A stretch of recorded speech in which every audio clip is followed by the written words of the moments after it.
and Ira and Bevan. Good morning, everybody, and thank you for your attending this board meeting this morning.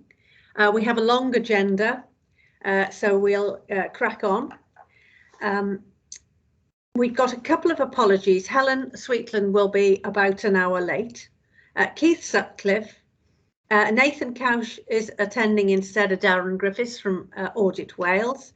Sarah Aitken and Peter Carr have to leave to attend the SCG at 10:30. So if there's anything burning that you need to ask them in the public part of this meeting, then please bear that in mind.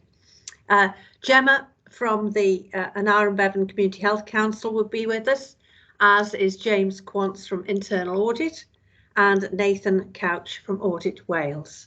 Are there any further apologies, Richard? No further apologies, except for Jan Watkins may have to leave at about 11:30 to look after a critical clinical meeting. Right, okay. Any declarations of interest? No? Just a couple of announcements, please, as this seems to be a changing environment in which we're existing at the moment. I think we must congratulate Nick Wood on his appointment as the Deputy Director General, Deputy Chief Executive, NHS Wales, and he starts at Welsh Government in December, just in time for Christmas.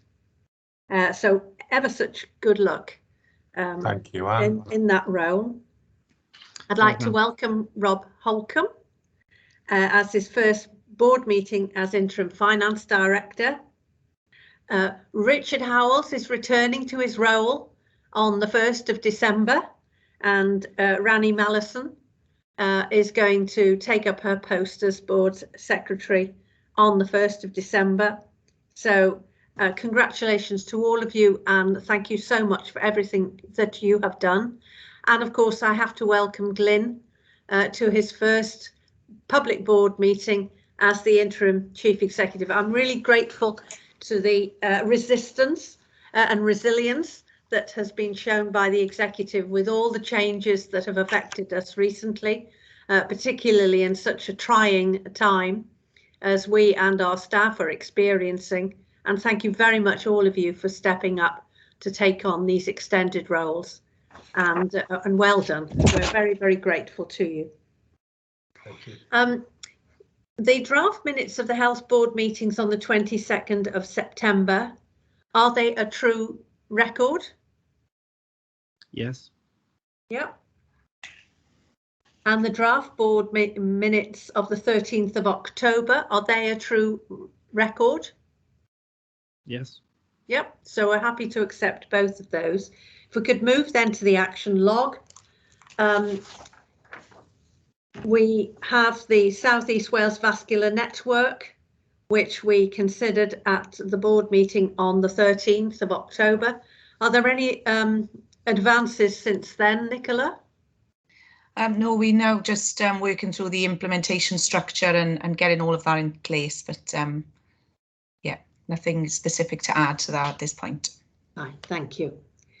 The approach to winter resilience planning, well, the full winter plan from our point of view is on the agenda today, so we'll take any queries then. And the performance report and the issue of patients waiting for surgery diagnosis cancelled at short notice due to COVID. Glyn has provided an update in the action sheet. Are there any further queries on this or any clarification required? No? Okay. Any other action points arising that haven't been covered? No? Okay. Can we move to 1.6, the report on sealed documents and chair's actions, please, Richard? Yeah, so this fulfills our standing orders, and it comes to every meeting. And in the last period, we have undertaken a number of sealed documents and a number of chair's actions. The sealed documents includes the confirmation notice around our regional supply chain partners for the Newport East Health and Wellbeing Centre. The confirmation notice for commencement of stage 3 services of the same centre as well. A call of contract for the regional supply chain partner for the Tredegar Health and Wellbeing Centre. A refurbishment of the Glanesk and Penacombe Woods at Neville Hall. And a confirmation notice of the commencement of stages 4, 5 and 6 of the Tredegar Health and Wellbeing Centre. The Chair's actions have included outsourcing of endoscopy to Remedy Healthcare Solutions, some general lighting upgrades to improve performance and environmental concerns, desktop hardware replacements, that's ICT, that's across the health board, and replacement endoscopy stacking systems. So this is for scopes, endoscopes and drying machines. And I would ask for the board to endorse those with which meets our standing orders. Thank you. Are there any queries or questions? It's good to see so much progress being made on the health and wellbeing centres. I have to say they really are going apace now. Did you want to ask something, Paul? No, just to say I support all that, and I was about to say it's really good on these health and wellbeing centres. Really good news. Yeah. Get them moving. Yeah. Yes, get them up and built. Thank you. 1.7, the review of committee membership. Oh, sorry, Nick. No, so I just wanted to add just a couple of points, Anne, really, on health and wellbeing centres. So we've got a meeting with Welsh Government on Tuesday of next week to highlight the priorities for the next round of health and wellbeing centres. So the list of projects that I think we brought to the board as part of the primary care estates has now been accepted by Welsh Government, and we are meeting with them to discuss potential allocation of capital to a further 3 or 4 health and wellbeing centres as we move through sort of 2022 into 2023. So I think it's another programme that will continue at pace. And just to inform the board that the intended FBC for Ringland is due this side of Christmas. I think we hope to bring that this side of Christmas, and we've just recently had a gateway assurance review from, again, Welsh Government, which has come out at a green amber. So I think it's a programme that's really starting to build momentum. Sorry to interrupt, I just thought it was important that you understood where we. Thank you very much, Nick, and it's a really vital part of our Clinical Futures programme, and it's good to see so much progress being made so quickly. So thank you to all of you. 1.7, review of committee membership. Richard. Again, this is for the board to endorse. We've had obviously a couple of changes in the past few months, and we've agreed some interim appointments for the boards, and until we get the full complement with the independent members for finance and digital appointed, these suggested interim arrangements will go ahead until the end of March. And I'm just asking the board to endorse the appointments to each committee. Yep. Thank you. Rhiannon. Thank you, Chair, and apologies that I hadn't picked up on this before, Richard, but just in terms of the litigation group, we've got medical director, but it needs to include director of nursing as well. I've got legal services, and additionally it's got assistant director organisational learning. I believe we should add head of legal services and remove that. There's no such post. Yes, do apologise. No, that's okay. Thank you. Thank you, Rhiannon, and also Peter. Yeah, just to add on to Rhiannon's point about the litigation group, should also include the Director of Therapies and Health Science. Yeah, it should.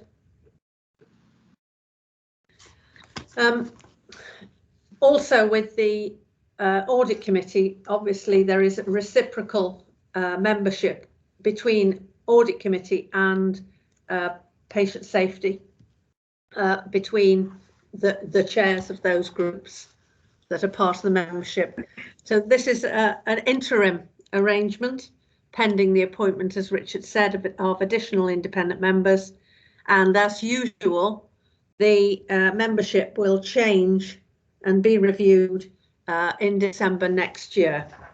Okay, so we're happy to accept with those amendments. Yep. Yep, good, thank you. The Chair's report, just a couple of things to report outside my routine duties. There have been 2 meetings of Welsh NHS chairs over the past period. What we have been discussing are very much about the recruitment and development of independent members. We have been short of independent members, and we are not alone in Wales, and we have been considering how better to diversify the people who might wish to apply to be independent members, to make the roles more attractive and more accessible. And also we've been looking at the codes of conduct by which we are all bound as independent members, and there has been, we have spoken to the Minister about this, and there has been set up a ministerial task force to look at how we might improve the situation, which I think is going to be really important, particularly in terms of diversification of board membership. We also have been discussing the COVID public inquiry and to ensure that health boards in particular are acting in a very, very similar way. They've all got different circumstances surrounding the management of COVID in their particular areas, but nevertheless the shared services organisation is being very helpful in terms of the literature and the paperwork that we will need to be able to produce. So and how the COVID inquiry might be conducted. One thing that we were very keen on was effective support for any of our staff who have to give evidence, because we are concerned that they will be reliving very difficult circumstances for both themselves, their patients and their relatives. So we are all establishing heightened well-being arrangements and counselling arrangements for staff who have to give evidence, and also that their staff will be walked through what to expect when being questioned publicly in a public inquiry, because it is a unique experience, and therefore even the most experienced of all of us might never ever have experienced the scrutiny under which they will be placed. So to try and support our staff so that they are enabled as best as is possible to give effective evidence to the inquiry, because it's really important. We've also obviously been discussing urgent and emergency care and the interdigitation of escalation procedures between ourselves as health boards and the ambulance service and other services. And we have been discussing recovery and the difficulties of the stretch of the health service at the moment, dealing with the residual effects of COVID, and it's by no means gone away. We've still got many, many patients in hospital and many people suffering the long-term effects of COVID, and not least our staff, but also how we deliver recovery so that the most critically ill people are given prompt and effective care. And that really has been absorbing the chairs and the chief executives and all the executives consistently over the past few months. We have also been discussing the idea that Public Health Wales is changing in function, and that the local public health teams will be attached to their local health boards. Well, it's quite difficult from my point of view to differentiate between our public health teams and Public Health Wales's local public health teams, because they work so extremely closely and well together. But nevertheless, the proper consultation with staff has to take place, and that is being enacted now. Paul, did you want to ask something? Yes, I did. Could I ask about the UK, the COVID inquiry? Will the public inquiry be UK-wide? Because that's what's been discussed, and I just wanted to confirm whether that was the case. And for example, people giving evidence, will they be giving evidence in, say, Cardiff or Newport with regard to their evidence, or were they expected to go to London? Just wondered, are there any details of the arrangements of that yet? No, we know nothing of the arrangements. We know that Scotland is having its own inquiry anyway, but at the moment, the government has said that they will be part of the UK inquiry. Right. Although I know that questions are being asked yes. in the Senate about whether or not we should have a Welsh only inquiry. And really, until that is finalised and that the UK government publishes the arrangements for conducting the inquiry, who will do it, how will it be conducted, who do they want to see, we will know very little, I think. So that is why we're trying to plan for every eventuality at the moment, so to get the staff prepared properly to be able to help this inquiry to its conclusions. Yeah. Thank you. That's very helpful. Thank you very much, Anne. Thank you.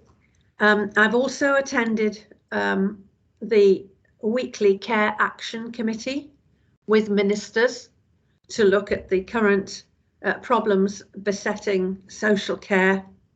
And we have had an away day to discuss and devise the medium-term action plan, which I found very positive, actually. We all from local government and the health service agreed on the action that should be taken, which is very encouraging. And now we wait for the officials to come forward with putting the bones on the action plan to take it forward. As you know, the Minister, on the basis of the recommendations of the Care Action Committee, has been granted additional... Shelley, can you turn your... Yeah, I will. Thank you. Has been granted additional resources by the Welsh Government to assist with the social care problems that we are experiencing, which is good. I also attend, on behalf of the chairs, what's called the Talent Management Board in Wales, headed up by the Director General, which is looking to fill in the hole of an absence of succession planning for executives, senior managers and directors within Wales. They are making progress. They have got a lot of work to do to make up time, but nevertheless, it is making progress, and I should be able to give you a definitive written report on what they are doing and how they're going to do it in what timescale at our next health board meeting. The Regional Partnership Board has obviously met, and there is an issue on that later in the meeting. And we've had a meeting with the Minister at which she's looking very much at the consequences of COVID, the recovery plans and the ability of us to enact them sufficiently swiftly, and also looking at the types of objectives that she will wish health boards and health bodies to pursue over the next 5 years. And we have a meeting with her tomorrow, at which we hope to hear what they will be. We have, of course, been encouraged by Minister to contribute to that, which we have done.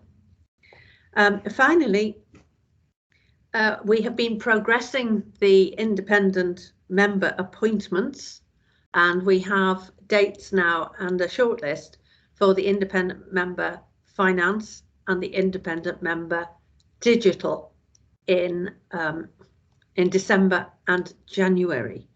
I have re-emphasised to the Welsh Government officials who are helping in this appointment system that independent members, first and foremost, must bear in mind the needs and requirements of their populations, and to really constructively contribute to the development of the strategy for the health body in order to meet the needs of people, rather than just thinking, well, they have to be digital experts and nothing else, because it's a much bigger job than that one.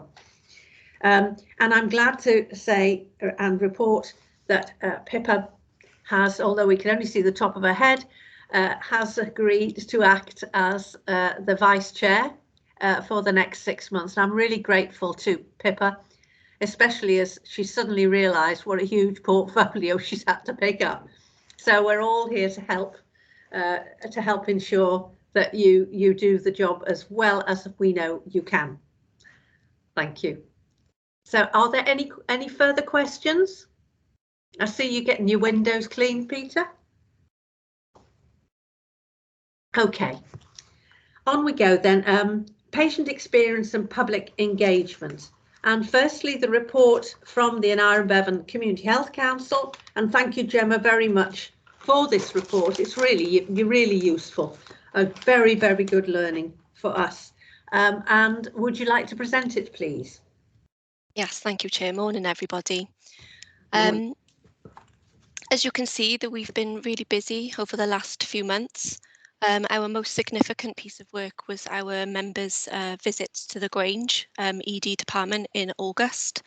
It was such a worthwhile exercise for our members to get back to face-to-face activity, and it did show the value of CHC members on the ground, because we could hear the side stories that staff might have wanted to tell us. We were able to speak to people in the waiting areas as they were waiting for care. As you can see, we did observe on a number of occasions ambulances outside, which I know has been reported through press and other mediums over the last few months. And we were able to speak to 84 people across the whole week. We went from a Monday to a Sunday. And one thing that shone through very brightly was people's praise for the staff, who were quite clearly working very hard in very difficult circumstances. It was clear that the service is under significant pressure, as we know, and that we recognise that this isn't just an urgent care pressure, but a whole system issue. We know that the public at the moment are asking questions around why we can't return to a 2 ED model at the Royal Gwent Hospital and the Neville Hall Hospital. And I'm really appreciative of the Health Board for the large communication and engagement strategy that's going out at the moment in order to increase people's understanding of the new model, and also why this new model, fits Gwent. But obviously, as a representative of the public, we are still hearing many stories about waits above 10 hours in the ED for people to receive treatment, and the lengthy waits on the backs of ambulances. But I do think now this comes down to really, really thorough comms and engagement strategy in our area, because we know that this isn't just an isolated pressure in Gwent, it is across not only Wales, but the UK. But we know that the opening of the Grange is obviously the pinnacle of people's view in Gwent, because this is the newest part to the healthcare system that we have in our area. So the CHC still remains significantly concerned about patient flow and timely discharges back into the community, but we know that the social care staffing crisis is also impacting on that. But we'd like to thank the Health Board for always being open to listening to the feedback that we're giving. Our concern is still quite high. As you can see, we did make a referral to HIW in September of this year. But this wasn't to point criticism at any one part of the system. We did flag that this was whole system, including social care and Welsh Ambulance ability to meet the needs in the community as well. We are looking to introduce our winter patient experience programme again come January through to March. So our CHC members will be visiting the ED and the MIUs throughout the winter period. We will be feeding back to the Health Board weekly on the things that we're hearing each week for the 3-month period. And we hope the reintroduction of that programme of work will help the Health Board with continuous learning throughout the height of what is going to be a really challenging period. Yeah, thank you, Gemma. Pippa, did you want to ask something? Yes, I did. And first of all, I want to say thank you, because the reality is that we need to hear what people think and feel about the health service. So it's really, really valuable to us. Otherwise, how are we going to improve? And I wondered if there was something around us understanding why people end up in the Gwent. Obviously, there's the Grange. You know, there's you've reported on how many people are there, but there is a question of whether or not some of those people should be somewhere else, and whether, I think it would be really interesting for us to understand, have they been referred there? Have they just turned up? Why didn't they consider going somewhere else? Those sorts of questions. Mm-hmm. And I just thought, I wonder if that was something that you could consider next time you're doing something like this, is not just finding out how long people have been waiting, but also why they chose to go where they are. Because we understand, of course, that, you know, originally people would have said, oh, well, I'll just go to the Gwent because that's where I know I'm supposed to go. But if people don't know about the changes, mm-hmm. then maybe we don't know that, if that makes sense. Thank you. I think that's a very good point, actually. Mm-hmm. And it'd be really helpful if you could pick that up, Gemma. Absolutely. I do agree. We did ask this question throughout this programme. Surprisingly, a lot of them weren't GP referrals. A number of people were walk-in. Only a fraction of people said that it was because this hospital was closest to them. But a lot of people genuinely felt that they needed to be there. But to close this loop, we're also going to be launching at the 1st of December our out of hours and 111 patient experience survey, where we'll be asking whether people were satisfied with 111's approach and whether they took decisions upon themselves then to present to other units, despite any advice that they were given, and whether that was because they were waiting too long for 111 or out of hours, or whether because they didn't agree with the advice that they were given. So throughout the winter, we will also be running an out of hours and 111 survey to try and close that pathway that people need to follow. Good, thank you. Rhiannon, then Paul. Thank you, Chair. Thank you, Gemma. It is a really positive report with lots of information and absolutely demonstrating the amount of work that the Community Health Council are undertaking. And as you know, we find it very valuable. There was just a couple of things to pick up on in terms of the report. Your referral to HIW was just to confirm for the board that HIW did or have undertaken an announced visit to the Grange University Hospital. That was conducted over a 3-day period during November. The full report of that is awaited.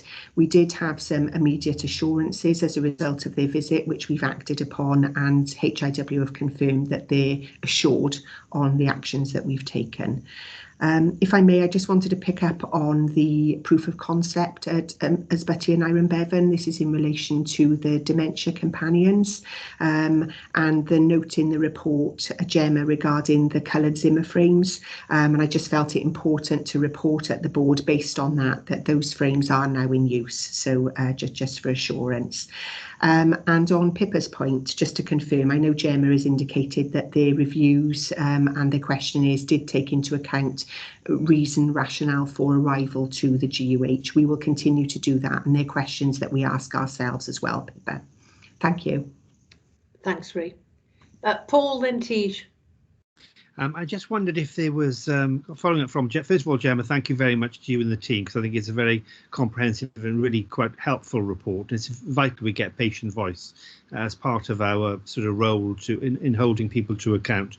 I know the British Red Cross did a survey in England. I just wondered whether there was a similar survey undertaken locally, because they did quite a deep dive into the reason and rationale as to why people were going to emergency departments.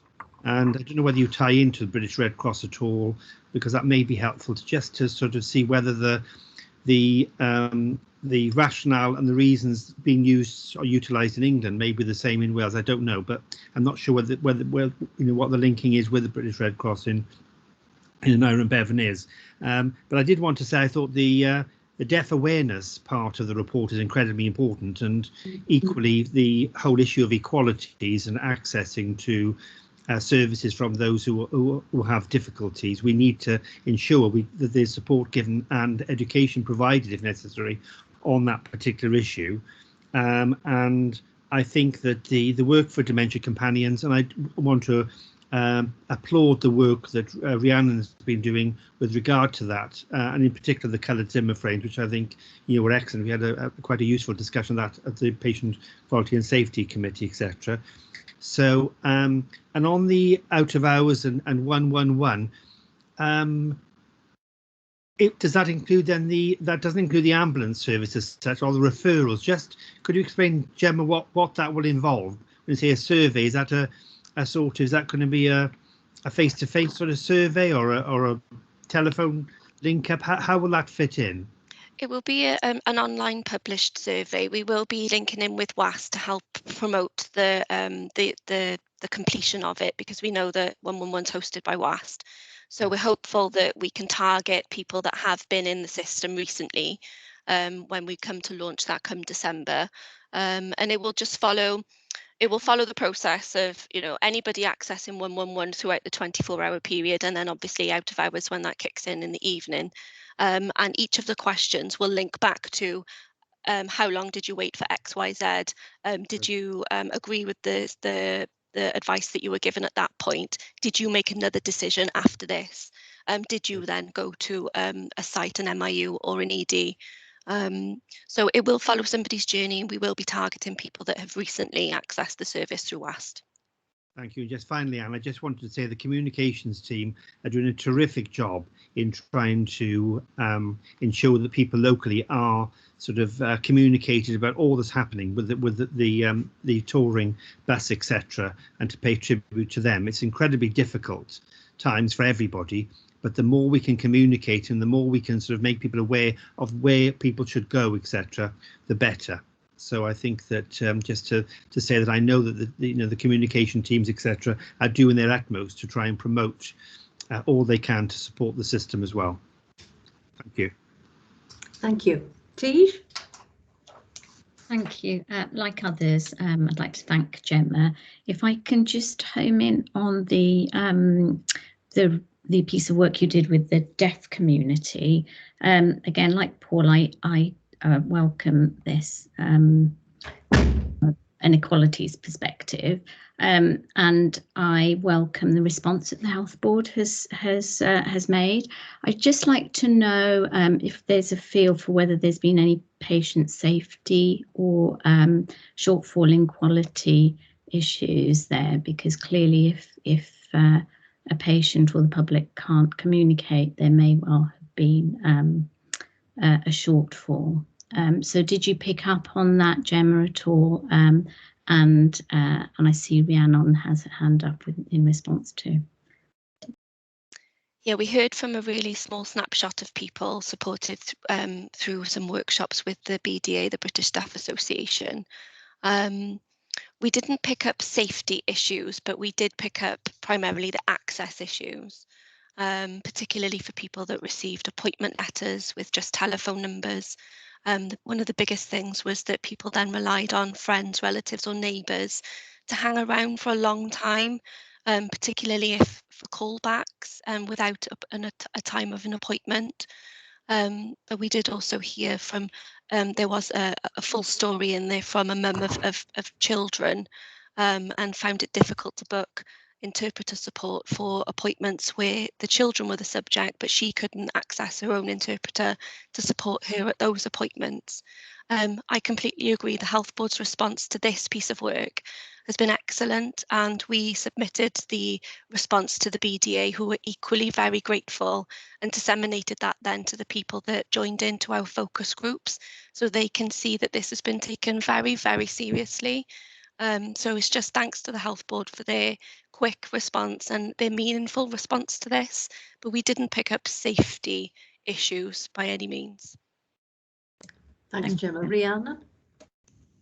Yeah, thank you. I'm not aware of specific safety issues that have come to light, Katia, but certainly in terms of the experience of people, that is definitely an issue, and I will say that as a direct result of this interaction with the CHC, it has raised the awareness in terms of sensory loss, not just for people with who are deaf, but additionally other sensory loss. And we've pulled together a significant bid for the NHS charities together, a substantial bid which the CHC have been involved with us. We hope to hear about that early in the new year, but additionally we've used some of the non-recurrent monies that have been allocated as part of recovery for increased sign language and access for individuals who are deaf. So that piece of work has triggered a lot of action, which is really positive, and I think just recognising it is one of the priorities from an experiential perspective. Thank you, Rhiannon. I'm really glad to hear of the action that's been taken. I thought it was an excellent part of the report, really valuable, really good. Are there any other questions? Well, might I then just ask, on the mental health services part of the report and the issue of patients requiring support to attend meetings, what are we doing about that? Bree? Yeah, thank you, Chair. So a couple of actions. There's been improvements in the letters that are going out to individual and the access, and more support for access to the interpreter service. I've mentioned there the non-recurrent monies. So we're working with the BDA and access line, language line, to ensure there's improvements and to log where there are issues so that we can ensure that we're seeing improvement. Ray, can I stop you? This is about the mental health section. Oh, sorry, Anne. And it was about patients who said that they required support to attend meetings. And I was wondering what we were doing to progress those suggestions. Sorry, Okay. Ree, I didn't make it. Sorry, Anne, that was my fault. I misinterpreted. So access in terms of support, again, it's about the information in letters. We've recently received a concern that's come from a member of the Senate in relation to access for individuals who are deemed vulnerable. We're undertaking a review because whilst we've got clear visiting guidance, which doesn't just cover if somebody's in an inpatient bed, it's about outpatients and day facilities. We're just doing a review to ensure that the understanding about people having, certainly people who are vulnerable, having access and being accompanied, that we're following through and that people understand. So we're just undertaking that review and we'll feed back to the Patient Quality Safety Outcomes Committee. Oh, lovely. Thank you very much for that. Are there any further questions? Well, thank you ever so much, Gemma, to you and the CHC for the really invaluable help that you're providing for us, acting on behalf of the patients to enable our services to improve. And it really is a valuable report, and thank you very much. Thank you. Thank you. Might we move to items for decision and 3.1, review of the delegation of revenue budgets? Rob? Chair. So hopefully members will be familiar with this type of report. As part of the annual operating framework for 21-22, the board agreed to review delegation of budgets on a quarterly basis. And that was recognising the uncertainty of the implications of the pandemic, both on service delivery and the resulting financial uncertainty around the costs and funding we may receive. So this update has been prompted following the September board update, based on the fact we've actually received significant confirmation of funding from Welsh Government, which supports the costs of our operating environment to deliver safe services during the pandemic. So during September, Welsh Government confirmed an additional £74 million for the Health Board, 64 million of which was for operational stability, and £10 million was for recovery. So both are non-recurrent, which is worth noting. But these values are aligned to the forecast that the board submitted to Welsh Government in August, based on best estimates of our service and workforce requirements and plans to the year end. So it has actually provided us with a degree of certainty to support our forecast financial balance. In terms of where we are left with further anticipated funding, we do have approximately £25 million anticipated, not yet confirmed.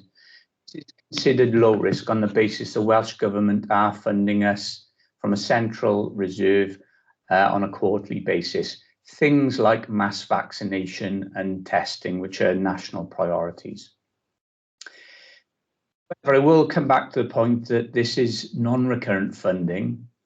It's important to note that going forward, our underlying financial position needs to be considered in terms of how we manage that going forward. We've got a forecast deficit at the moment for our underlying financial position. Part of our recovery for that in terms of how we improve the position is a focus on doing things differently, transformation projects and programs, and driving our strategic change priorities, and looking at how we can deliver improved value and outcomes for patients and efficiency for the future in terms of how we operate. So identified in the paper are the aims of our key priorities for this year, which is around MSK transformation, eye care pathway design, and outpatients transformation, which are seen as medium and long-term priorities, doing things differently to achieve a more sustainable service and a modernised and innovative approach to delivering services for the future.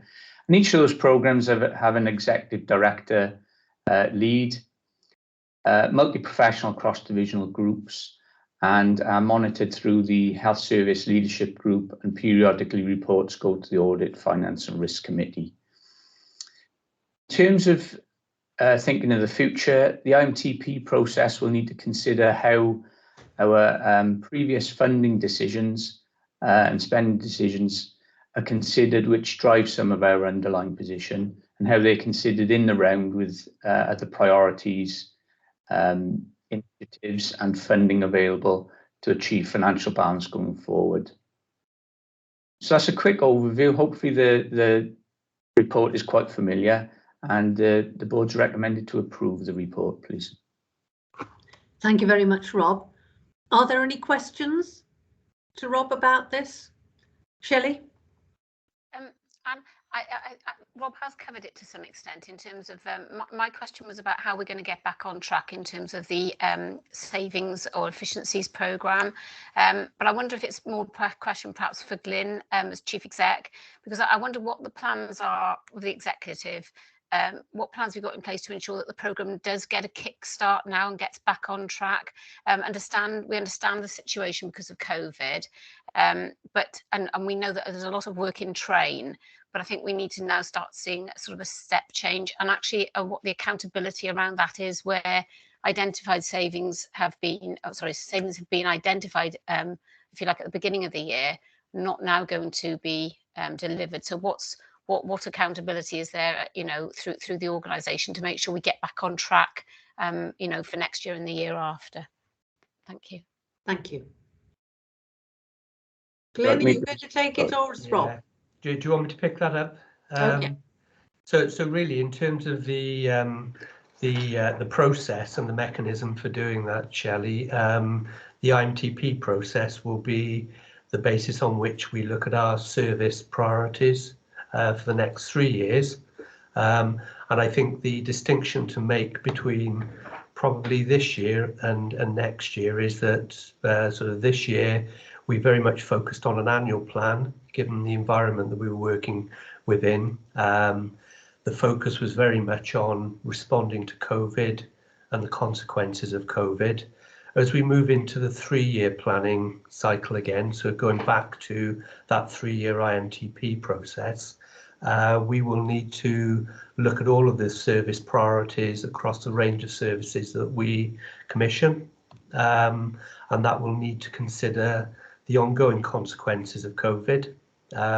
So we know that some of those won't necessarily end at the end of this financial year, they will continue. And there are already discussions going on with Welsh Government about what we think that looks like. So if I just give you some very brief examples, we've been operating very successfully test, trace and protect services, mass vaccination programs, and what we will need to be clear about both locally and nationally is, so what do those programs look like going forwards? So if we're moving to a different kind of preventative program, what does that service look like? How would we deliver it? What sort of workforce would we need to deliver those programs? And what is the cost of it? And how would we prioritise that in terms of funding? So I think that's one piece of work that we're working through. And as I say, there are discussions with Welsh Government around that. And then there'll be the, if you like, the sort of recovery and sustainability of the wide range of services that we commission. We are currently going through that IMTP process, and I think it will be really important that as a board we are appropriately involved in looking at what those priorities are. I think the early indications in terms of the funding settlement next year is that it will be challenging, but actually that in terms of the 3-year funding settlement that both the UK and Welsh Government are talking about, it will probably be front-loaded for next year. So we really do need to be very clear about what our priorities are. That may require us to make some difficult choices, but we need to do that on the basis of looking at how do we secure the best possible outcomes for our population. So it will require a shift in the way that we think about how we commission and plan services and then deliver it. And again, I know the chair talked about some of the meetings that we've been having with the health minister, and one of her very clear focuses is on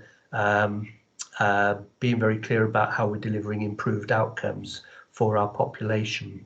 So I think that will need to feature really strongly in the way that we agree our 3-year plan. To a certain extent, that will then drive where we target resources. So whether they're financial resources or workforce or other resources, where we do that in a way that will give us the best outcomes. But that process, the IMTP process, will be really important in pulling together the service priorities, the workforce that we have available, because we know that we are significantly challenged in terms of the workforce we've got. But again, that will make us, I think, require us to think differently about the type of workforce that we need and that we have available going forward to deliver these services. To a certain extent, that will then drive where and how we allocate financial resources. So I think this 3-year plan for next year will be really important in making sure that we fully involve everybody across our organisation, our partners, but also I'm really keen that our board members are involved in that overall prioritisation process and some of the choices that we will need to make. So I'm conscious that's a fairly lengthy answer, but I think it probably deserves a bit of detail behind it. So I hope that helps, Shelley. Yes, and can I just come back? No, thanks, Glyn. I appreciate that, and I certainly would welcome being involved in terms of those decisions, because I think I'm conscious that within the wording of the report we do talk about disinvestment as well, and I think that's an extremely difficult thing for us to be looking at. And I'm wondering whether or not going forward, perhaps the Finance or Audit and Finance Committee could have perhaps just a short paper identifying the mechanism by which we take this, a process, if you like, as you've just described, but within the organisation. So, your PDRs, your divisional reviews, etc., where those, various people are held to account for those efficiencies, whether they be financial or resource changes or changes to services, just at a high level. I think that might be helpful, perhaps, for the new year, Glyn, and Rob, perhaps. But I think the only point I'd make as well is that the underlying deficit isn't just a financial for people that are financially involved, if you see what I mean. I do think it's a whole organisation issue, and that's the only way really that we're going to be able to tackle and get on top of it if everyone sees it as their responsibility. Yes, thank you very much. Agree. Thank you. Thank you. Tish and then Paul. Thank you, Chair. I actually had the same question as Shelley, which has been answered, so thank you. Thanks. Paul? First of all, to thank Rob and the team for the production of the report, and I support wholeheartedly the recommendation. It's just to note that I think that in terms of our sort of responsibility as a board, is I think having a quarterly review, I think is appropriate and reasonable and sensible, because we're able to monitor things much more closely. Taking on what Glyn has had to say about the 3-year plan, which again I think is likely to be helpful in terms of sort of looking where we are having funding over a 3-year period. But I do agree with what Shelley has said and others. We do need to look at this in a creative and innovative way and use it as an opportunity to look at key areas to make sure there are improved patient outcomes, because that should be at the heart of all the decision making, to make sure that we've got that responsibility and we can look at things, and if things need to change, well, we need to think about changing them. But I think it just gives it would be helpful, I think, to Glyn and the team in terms of his role as the in charge of the organisation as chief executive, to see the direction of travel. So having some discussion on that, I think, would be really helpful. But the big issue for me at the moment is about COVID. We are seeing in parts of the UK, Northern Ireland, for example, things are looking quite difficult there. And in Wales, we've been very lucky, I think, are fortunate with regards to the leadership by particularly Mark Drakeford in terms of how Wales is operating for COVID. But there's still this unknown factor. And I think that we just need to be acutely aware that this could take up a lot of our time and energy in supporting staff and the communities over it. So we just, I think, having a regular reports on where we are with COVID, I think will be particularly helpful, particularly if we need additional funding, etc. Thank you, Anne. Thank you, Paul. Pippa? Yes, I think I'm not quite certain if this is the best place to raise this, but I think there is something around future finance, and not just COVID as in dealing with COVID, but what we don't know is what the impact of long COVID is going to be, what the impact on our mental health services are going to be in the future, and whether or not we're actually going to have to produce a kind of new service almost to deal with those specifics. And so it was just something that I wanted to highlight, that we really need to kind of bear in mind. Maybe we need a contingency that just says, because we don't know what we don't know at the moment, we really don't know what these kind of long-term effects are going to be. So I just wanted to briefly mention it. Thanks. No, that I think is most sound. Pippa? Peter? Thank you, Chair. And just to respond to Pippa, I think what we're learning from our work with the post-COVID recovery programme is that we're finding additional demands in the community, which would amount to additionality rather than new or different services. So I think what we must do as an organisation is gear ourselves up to absorb that additional demand, but it's not necessarily new or different, if that makes sense. Thank you. Shelley, is that a legacy hand? No. Okay. Are there any further questions?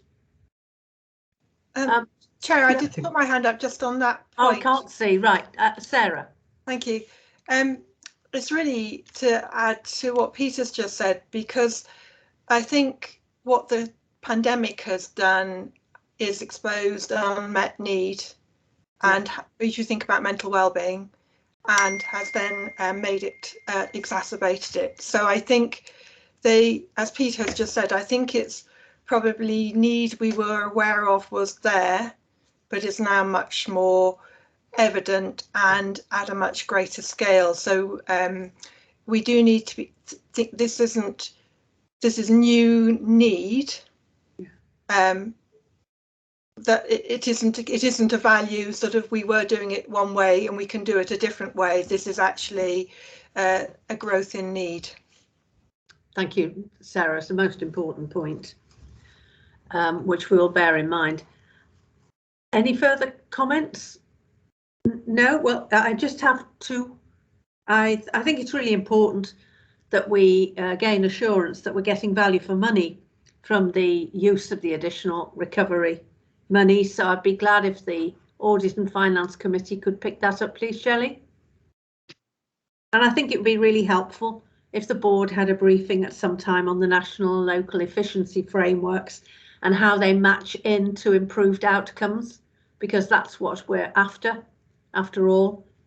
And if we really do pursue cost effectiveness, which of course covers the use of money plus improved outcomes, I think that really should be our way forward. So if we could have a briefing on that, please, Rob, it would be really helpful. Certainly. Thank you. Anything further? Okay. Right then, 3.2, the winter plan. Thank you, Chair. So board members will probably recall that at the last board meeting we brought a paper describing the approach and the framework really for our winter planning for this year. And subsequent, we've now developed the winter plan, which is part of the board papers today. It is an overarching plan which describes really the broad context and priorities for health and social care for this winter and up to sort of March 2022, and sets out a range of actions and contingencies which we hope to utilise to meet some of the framework that priorities that we set out in the previous paper. I think it's important at this point to stress that we're used to preparing for winter.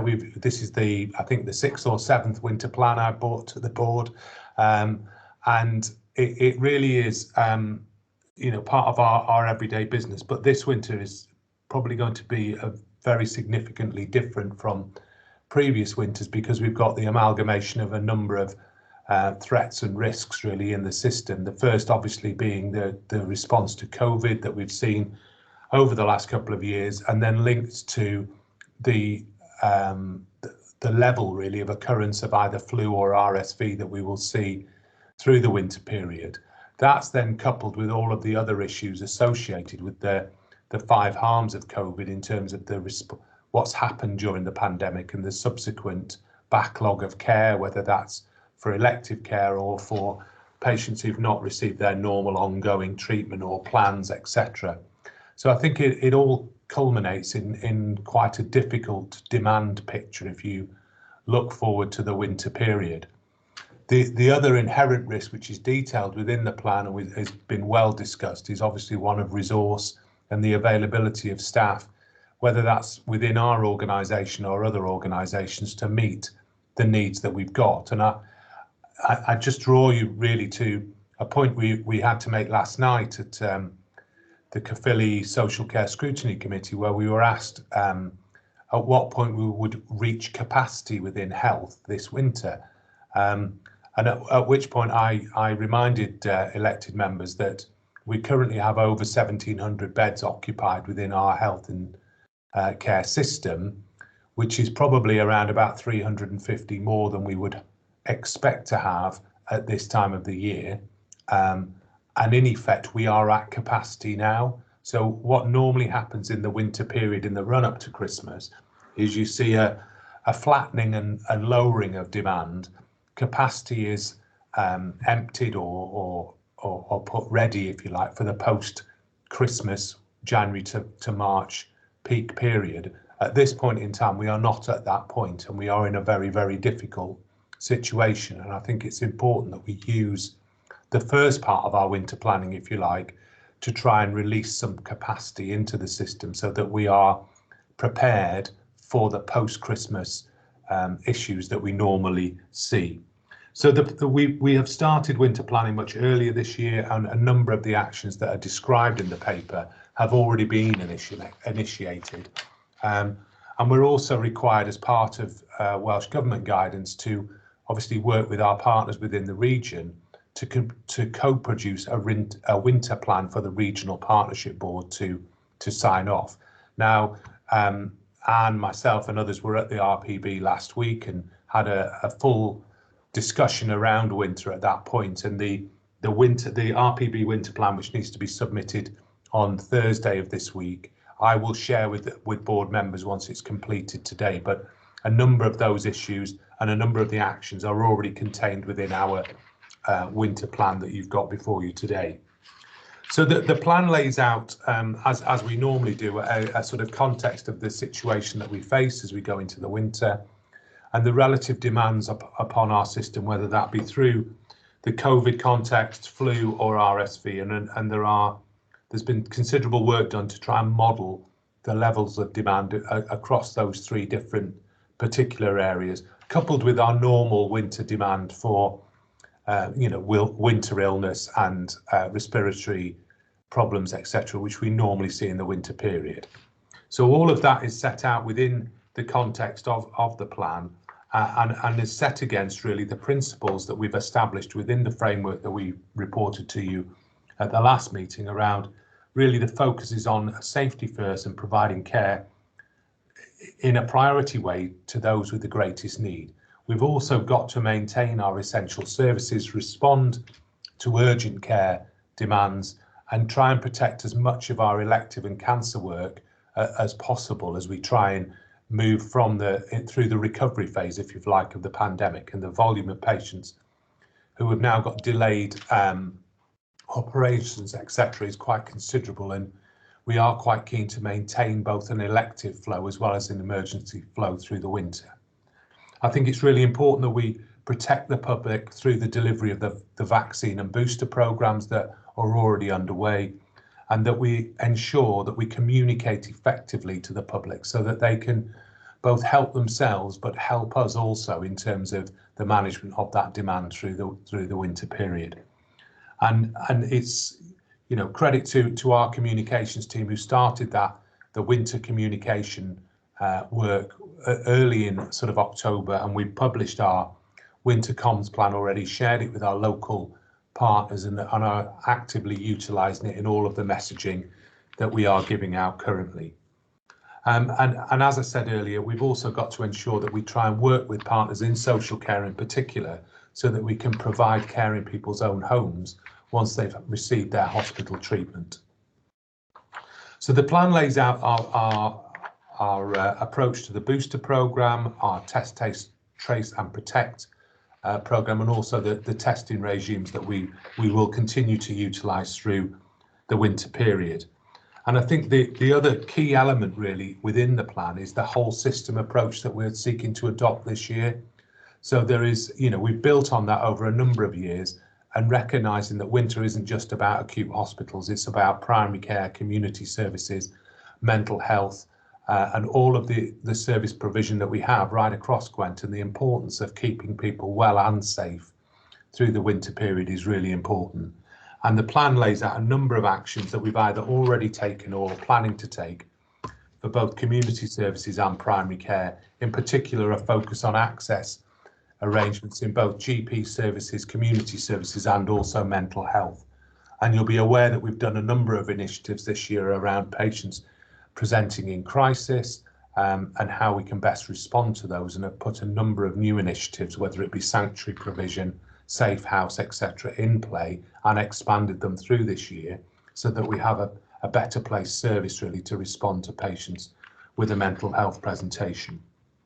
I think that, you know, in terms of the challenge that we've already talked about in terms of the number of beds, we normally talk about additional capacity that we can put into the system, and the plan does detail a number of wards that we can open, but that is reliant on us having the availability of staff to man those wards safely. And really our focus has to be on how we can keep people safe at home and enhance the discharge process so that we can turn as many people around as possible in the shortest possible length of stay whilst they're with us. And that's really going to be where the risk is at, because of the availability or lack of social care in the community, and how we best use the resources that we've got available, whether they be in care homes or through third sector commissioning of community care, in order to support patients as best we can whilst they're in their own homes. So there are a number of schemes that are detailed on pages 14, 15, 16 and 17 of the plan, which talk about community services and how we best respond to that. Clearly, most of the media attention and public attention, in effect, around winter is usually focused on the visibility in our hospitals and the response to ambulance services, and we know, and we've heard from the CHC earlier about the impact of long waits for ambulances and long waits in emergency departments can have on the public. And section 5 of the plan talks about how we are preparing ourselves to really try and improve the patient experience at the front door and within our emergency departments. There are a number of programmes already underway, led through the Director of Operations to improve that experience within the emergency department. So we've implemented a number of triage mechanisms, maintenance of trolleys, a review of how ambulances are presenting and how we best offload them and move people through the system. And most of those are detailed in section 5 of the plan. We've also established over the last few months a urgent care transformation board, which I think I've referenced at the board previously. And we met last Friday actually and had a very full and frank discussion about how best to implement a number of those actions which are already underway as part of our ED improvement work. The following sections then talk about the capacity that is available within our system, whether it be acute beds or community beds. And as I say, we currently sat really at our maximum bed capacity, and the need for us to get particularly our length of stay down, I think is our real challenge over the next few weeks. We have over 500 patients who have been in hospital for greater than 3 weeks currently, which is probably around about 250 more than we would normally see. So I think the work that was done at this weekend in terms of a very focused approach on patients in beds needs to continue really over the next few weeks so that we can see that number start to come down. In terms of that relationship then with the Regional Partnership Board, as in previous years, monies have been allocated to the Regional Partnership Board to support winter resilience in the community. And there are a number of initiatives that were started really under the auspices of the SCG and the subsequent tactical coordinating group, which are very much focused on demand for social services and also ability to provide further supply and capacity in the sector. There are integrated approaches to recruitment and retention of staff ongoing as part of this work.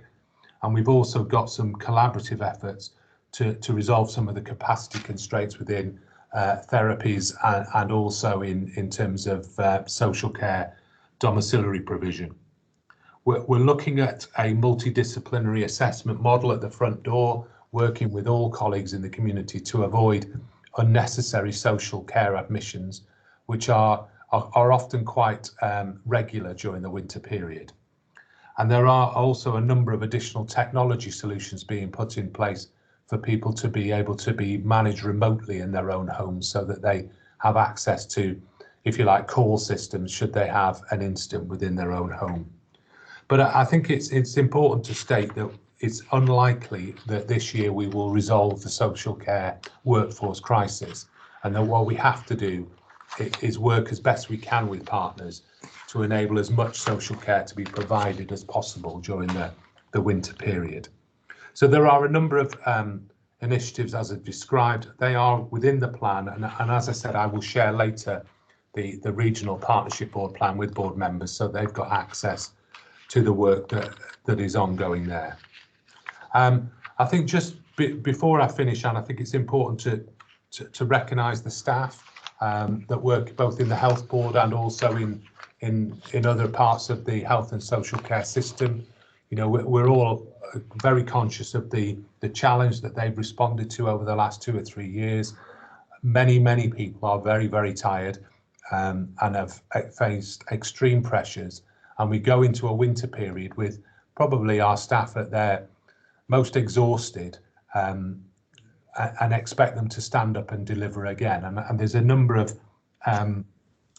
initiatives and support mechanisms that we're trying to put in place to support staff through what will be a very, very challenging winter. We're actively recruiting more staff. We've been quite successful in recruiting healthcare support workers in a number of areas. But I think it's really important to recognise that all of our staff are going to be under extreme pressure this winter, and we need to do everything we can in order to support them through what's going to be a very challenging period, I think. There are a number of things that are referenced again in the plan which seek to support staff well-being and how we move forward. So they were going to be my comments on the winter plan paper. I'm very happy to take questions. I've also pulled together a summary of all the actions that we are planning to take, which again I can distribute to board members, just so you're all clear on the actions that we are seeking to put in place, and in your respective committees or meetings with colleagues, whether it be in the health board or in other forums, it would be useful, I think, to be able to reference those as we move forward. Thank you. Thank you, Nick. Thank you very much for that, and we will be pleased to receive the summary, which will be important because it will allow us to hold you to account for it effectively. Before I bring in the independent members, could I just return to the RPB? If the RPB is to determine a plan between health and social care, which it then oversees, and it's to be submitted on Thursday, what process is being used to agree that plan and to hold the partners to account for delivery? So the process this year is slightly different from in previous years, where in the past there's been a requirement to write, if you like, quite a detailed regional partnership board plan that was then submitted to Welsh Government for approval, and would have normally gone round the relative organisations of sort of the health and social care community in Gwent prior to that submission. The letter that's come with the money this year has requested that the chair and vice chair of the regional partnership board write to Welsh Government officials with a summary of assurance that they are able to meet the objectives and plans laid out in the National Winter Plan that was published about a month ago. So we had a discussion at the RPB last week about the draft plan that had been produced and the actions within it, and I'm awaiting, as we discussed this morning, Anna, sort of a copy of the letter that the chair will then be submitting to Welsh Government officials, so that we can append that to the plan that has been drawn up. It is relatively thin, it's fair to say, but includes a number of the initiatives that I've talked about in this discussion, but also as part of the SCG action plan. I think in terms of holding to account, I think there's work being done on demand and capacity and the needs of the local population in terms of particularly the social care provision. But I'm unsure on how best the RPB will be holding the sort of constituent organisations to account. I'm also conscious that the RPB isn't due to meet again until January, which seems a little bit late to me in terms of its ability to hold ourselves and others to account for delivery in that period. Okay, thanks for that, Nick. Then it might be appropriate as one of the statutory bodies on the RPB if I write on behalf of the board asking how this will be enacted. Would that be okay? I think that'd be a good idea, Anne, to be fair. Okay.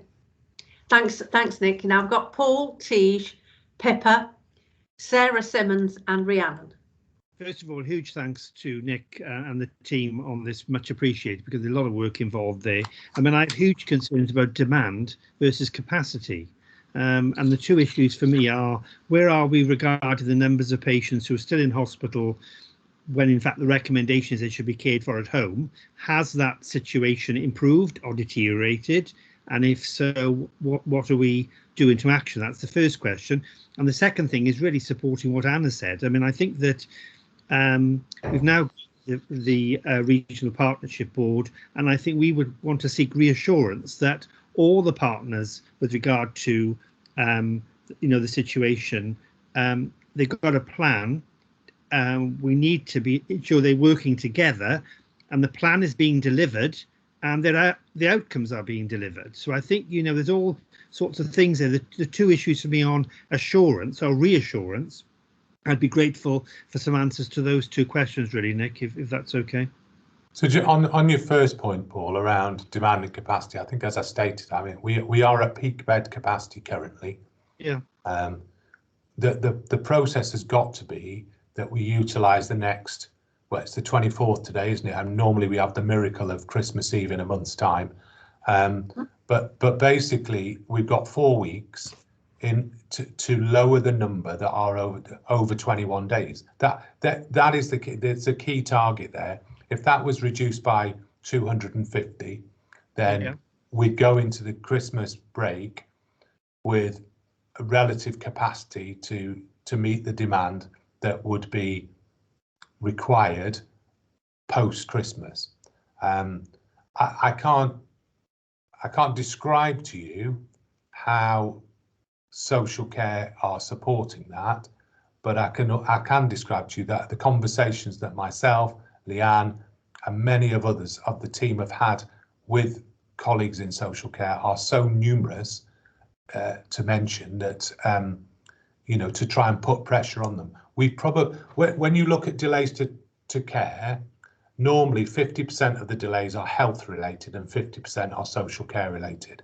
So, we can focus on the bits that we need to do. I would say that probably currently of the delayed transfers of care, probably 25% are health and 75% are social care related. So we are doing our bit, if you like, in trying to move the system along, but we need to be continue to put pressure on local authorities really to come up with solutions, which they are struggling with. I think the other message though has to be to the public about their over reliance on stays in hospitals, and how can we encourage relatives, carers, etc. to work with us to get people home as safely and as quickly as possible, because recognizing that being in hospital isn't necessarily the safest place to be. We did provide and have discussions, I think a few months ago, about 250 patients. Are we still in the position where there are 250 patients? Yeah, I mean, the numbers go up and down, Paul, but I mean, I think it's, in relative terms, it's stabilised. The situation hasn't got worse, but we need it now to get better. So are we still 250 yes. people in there? So there's been no change there, even though we put in the additional resources to support, to try and move this on. As I say, it's not got worse. It has stayed stable. Right. And then the second point about then, because I think this really does boil down to the whole systems approach. I mean, the good thing is the Welsh Government has sort of have been promoting the Regional Partnership Board. I mean, it seems to me that there does need to be a rethink about how often it meets, because if it's a winter plan, I mean, they'll be looking at the plan after the winter's over if we're not careful. So it would seem eminently sensible to have, a very close briefings on what's going on week by week, to ensure that everybody's sort of doing their bit. Otherwise things get lost in the mist rather than the ether. So there is a weekly winter planning, winter delivery meeting that we established as part of the RPB that meets weekly with local partners. I think I think as Anna said, the issue is about holding to account and assurance around the actions rather than whether or not we're trying to do something. Right, and you're confident about that that you feel that is anything more we can do to assist you or help you, to try and ensure we've got everybody on board with this incredible message. Obviously, there's the public, there's carers, there's families, there's obviously local councils. Is there anything more that you feel can be done to improve things or to make people aware that this? I think it's a very, very difficult situation, Paul. I don't think money is necessarily the answer. Right. We can throw money at situations, but actually, we've got plenty of money in the health and social care system for the winter. It's about finding the workforce or finding alternative solutions to provision.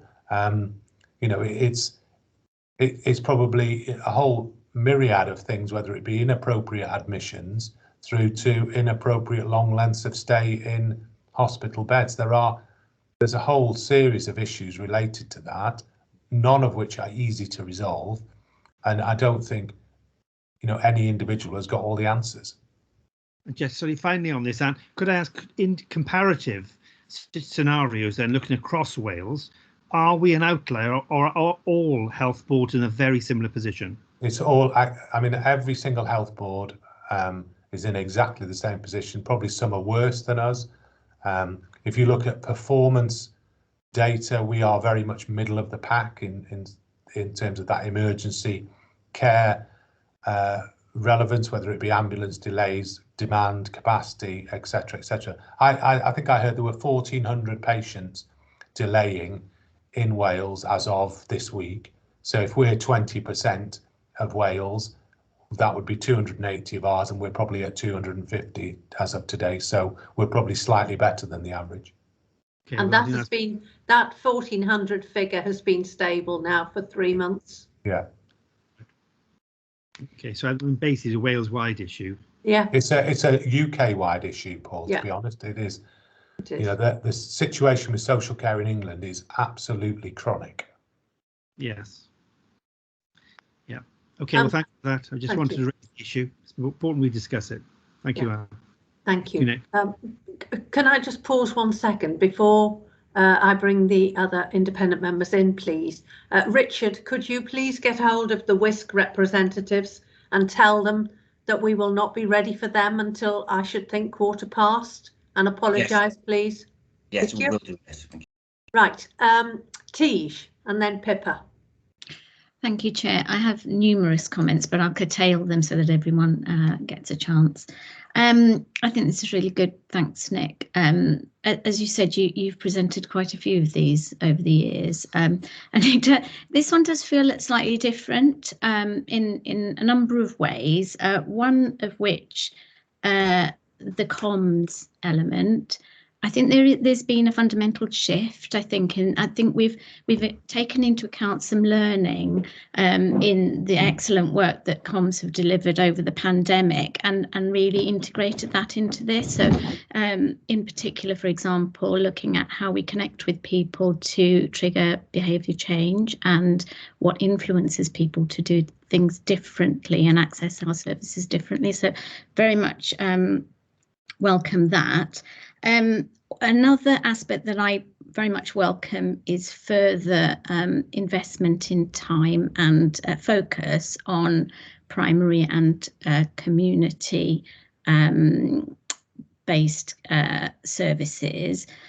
Question that I have around the additional sessions, the GMS sessions.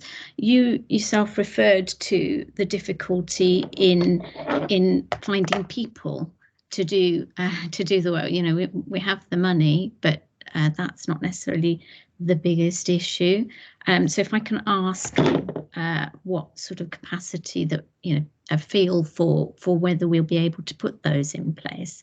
And then that's just a question. And then another point I wanted to make was the investment that we have made in working with the third sector has been significant. I know that you have worked as the direct result of conversations we've had at the Regional Partnership Board in commissioning community care services via the third sector and the preventative work associated with that. I guess I just in terms of comment on this report, I think I'd like to see more visibility on that, in that, you know, that is what we're doing, and I'd like to see further investment in engaging with the third sector to support some of these services at community level. So in particular, on page 11, we have reference to the sorts of services that those do relate to. So possibly psychological well-being, some of that really foundational work with people. So that's just a general comment. But my question was specifically, sorry if I can just go back to the extra GMS sessions, is that, do we feel that the resource is out there for us in order to commission? So we, as you're aware, because I've obviously briefed a number of board sessions, we did the survey of sessional availability in each of the practices across Gwent, and subsequently anyone or any practice that was achieving the benchmark, was offered the opportunity for us to fund additional sessions because we felt that they were therefore meeting their contractual requirements and we should pay for further activity.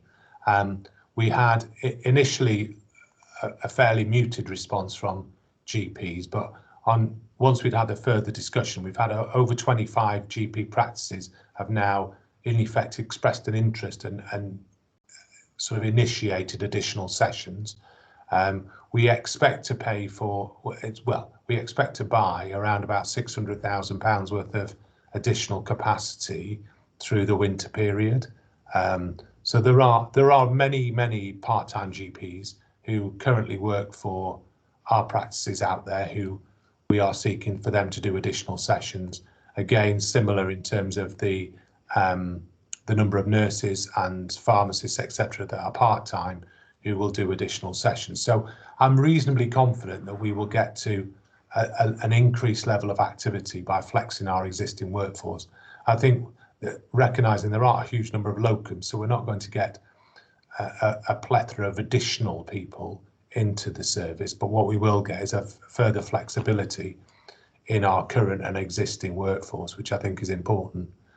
Can I just pick up on the 2 points you made about community? So as you know, I mean, we've been actively pursuing work with Gavo and TVA.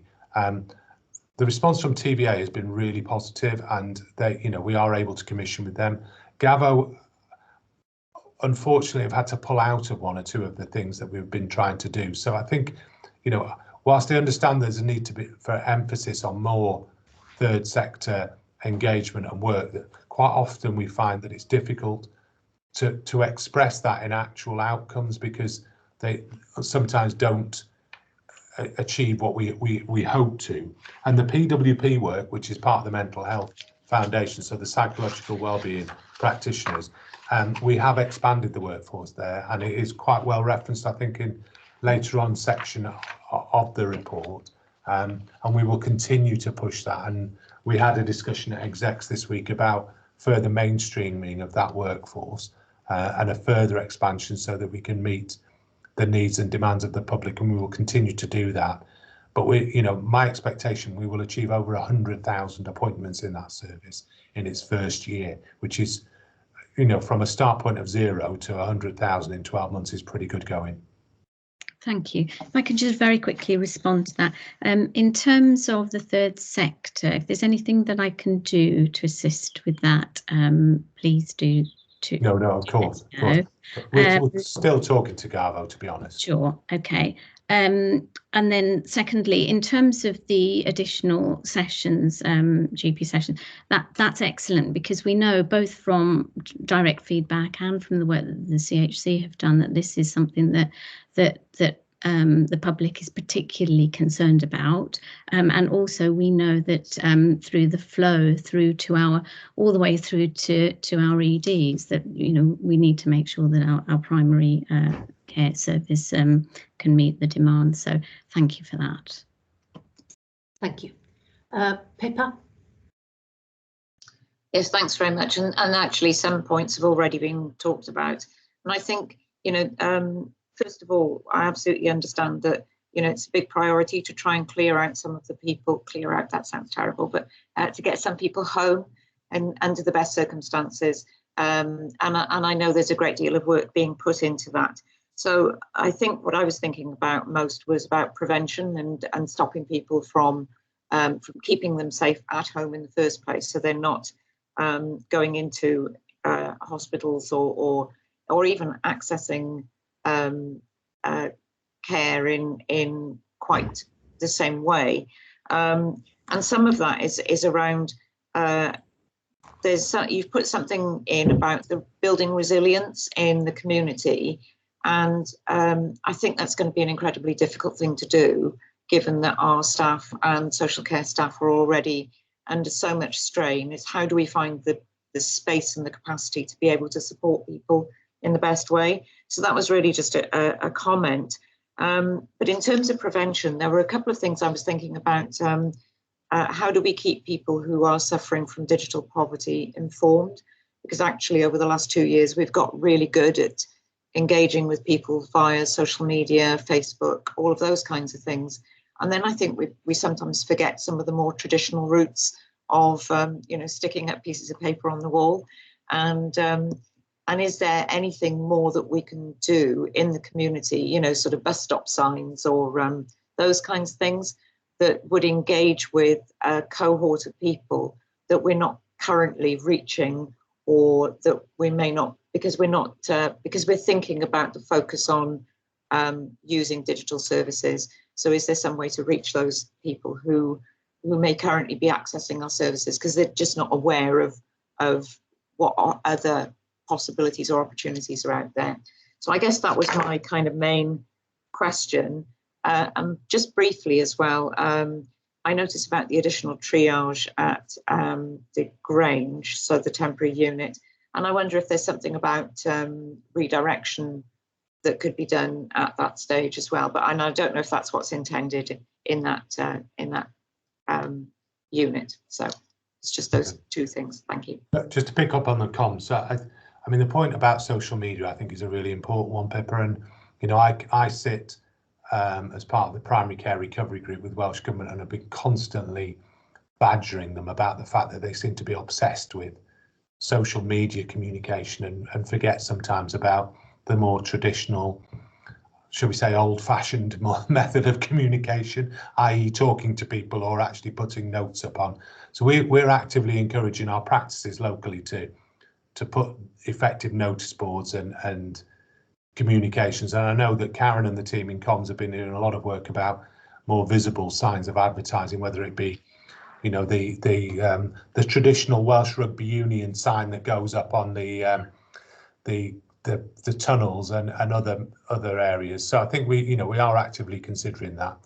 On your point, your sort of latter point really about how we encourage the sort of public to play. We need to encourage the public to play a part in this, as well as, you know, not, you know, it just being a health system response. And I think we can do that actually through some of the communication, like the bus that's going around at the minute, and meeting with different members of the public. That word of mouth communication also spreads the message really. So yeah, no, that was it. What was sorry, your second question? Redirection from the Grange. Oh, redirections, yes, sorry, very close to my heart with urgent primary care centres. So we, as you know, we set those up in the Gwent and in Neville Hall. We're about to open a third in YYF on the 1st of December. We have seen a gradual improvement in the number of redirections, and we did a trial recently at the Grange where we were actively pursuing redirections to that service. I think we've suffered a little bit because of the lack of resilience in 111 and our ability to utilise that as a redirection route because of the call abandonment rate. But no, we are actively pursuing. I think from looking at the last couple of weeks worth of numbers, we're probably redirecting around about 100 patients a week from either the Grange or minor injuries into urgent primary care, plus the 150 or so that we take from 111 on a weekly basis. So the numbers are gradually increasing, if you like, in terms of redirections, but we need to do more, much more. Yeah, I agree, absolutely. Sarah? Thank you. Nick earlier referenced many of the challenges we have around workforce and recruitment, including well-being, and the actions which are underway and we are taking are contained within the plan. But I just wanted to note that we did have an opportunity to present our detailed workforce plan for winter and the challenges to People and Culture Committee earlier this month, and also the challenges that we have in terms of demand for workforce outstripping the supply is exactly the same as the challenges of other health boards and other NHS organisations across Wales and indeed across the UK. And we have been having meaningful discussions as a group of workforce directors, and we'll be meeting with local authority partners, social services partners, with Welsh Government on Monday in an All Wales Workforce Summit. And Rhiannon and Peter Carr will be joining me in that meeting. And that will be very much focusing on what joined and shared actions we can take immediately. So, for example, whilst we are progressing quite positively in many of our recruitment campaigns for registered roles, we know that we have got greater capacity to recruit unregistered and support roles. So what immediate actions can we take there?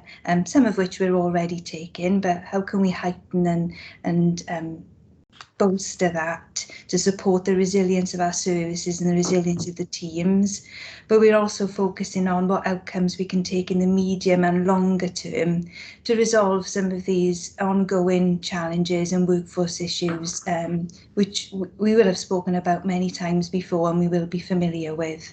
We just wanted to update board really on those actions. Thank you very much, Sarah. That we're glad to see so much positive work going on, but we all recognise that it's a huge problem for everybody. Rhiannon?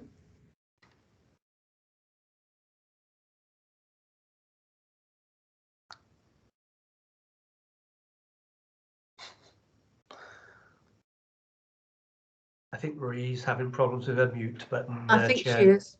I don't know if you want to come back to Rhea. Yeah, we'll come back. Phil? Yeah, thank you, Chair, and thank you, Nick. I mean, I think it's a really comprehensive, winter plan as far as the health board is concerned.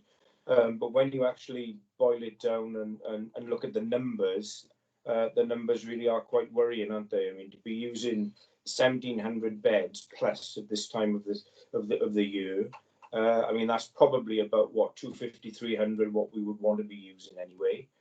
And if we then look at 250 of those beds have been taken by people who, for various reasons, shouldn't really be in there, that adds to the worry, really. So I guess what we normally talk about is how we strategically manage, but I guess what you're into now is how we manage almost on a daily or at least a weekly basis, which is where I guess the Regional Partnership Board needs to step up to the plate far more and get much more engaged in this on an active footing, really. But outside that, I guess the next 4 weeks are going to be absolutely crucial in terms of being able to move patients, if I can use that terminology. And the Health Board has commissioned quite significant resource outside the social care system. Some of it is social care, but actually the Health Board has commissioned it. And I just wondered what kind of target do we have in mind over the next 4 weeks to actually be using those services that we've commissioned, and also to look for some assurance around whether the whole system is signed up to that, and whether the whole system will be working together to ensure that resource that the Health Board has commissioned will be used and used pretty quickly. What I'm asking really is are you aware of any frustrations in the system from across the whole system with actually using some of the measures that we've tried to put in place? Because outside social care, those measures are going to be absolutely crucial if we're going to start to dent the difficulties that we have between now and the Christmas period. And there's no point in us commissioning these services if there are going to be difficulties with us actually using them. Thank you. Thank you. Thanks, Phil. So in terms of the sort of external commissioning that we've done, I mean, we've commissioned a fair number of runs now in terms of domiciliary care through a number of providers, all of which are fully utilised, and literally everyone that comes on board we use virtually the same day. I think at last count we had 22 patients in care home beds on the step closer to home pathway.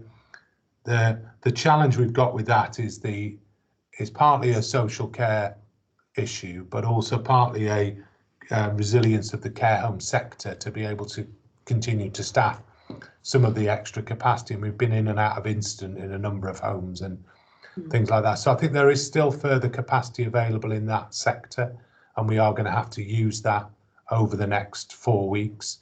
I think we've probably resolved the financial issue of that with local authorities, but we've probably yet to really resolve the choice /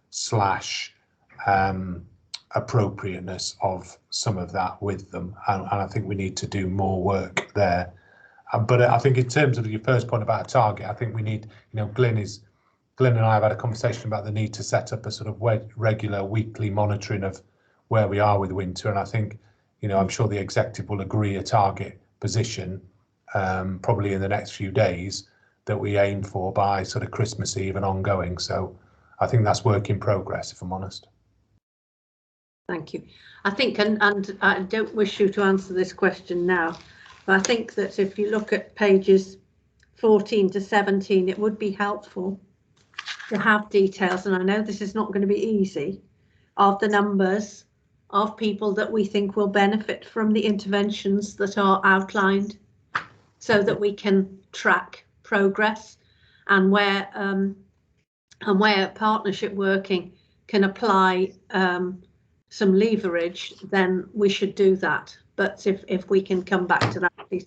Final comment, please, Rhiannon. Thanks, Chair. It was probably just to reinforce the complex nature of length of stay. I think Nick has articulated it is clear in the plan, and particularly on the basis of the safe surge capacity that we've already got open. And I guess that the priority needs to be effective use of the beds that we've got, as we've discussed. The collective effort is key, but important to recognise the impact of high acuity on length of stay. We've recorded the highest patient dependency and acuity than we have for 3 years currently. That will have an impact on average length of stay and the length of stay for people for those patients.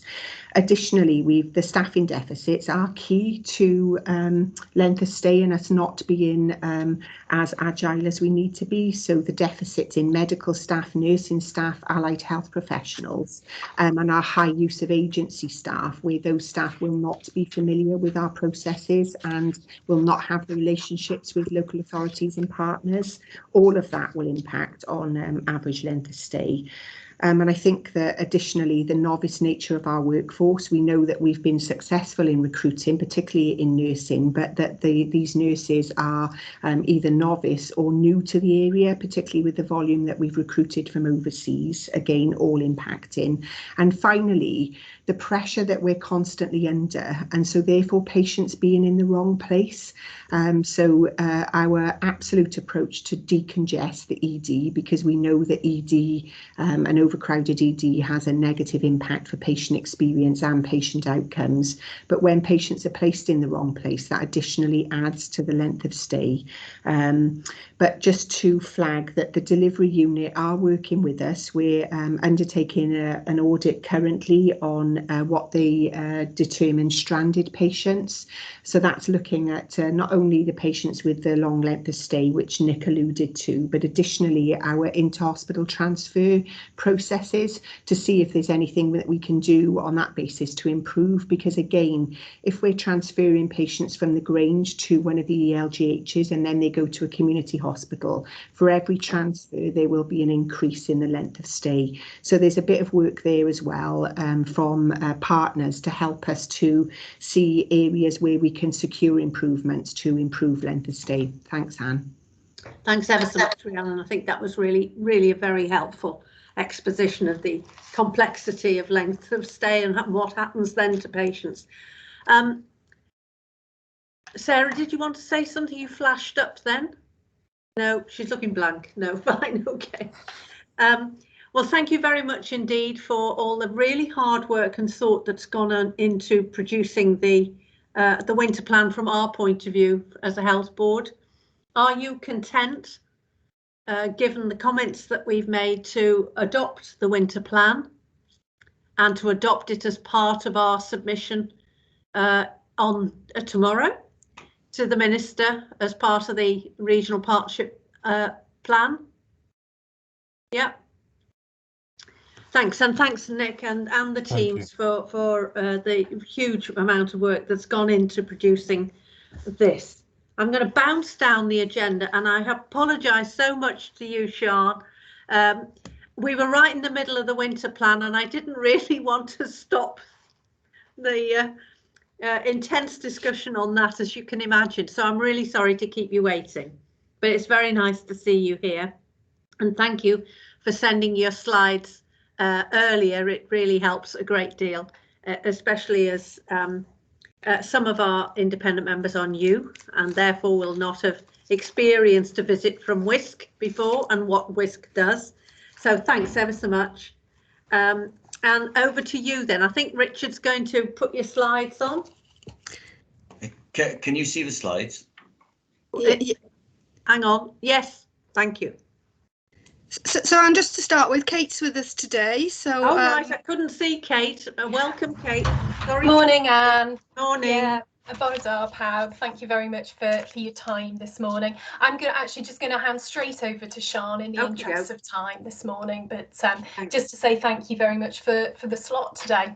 Well, sorry to have kept you, Kate. It's very rude, but we were halfway through our winter plan and we had to finish that. Understand.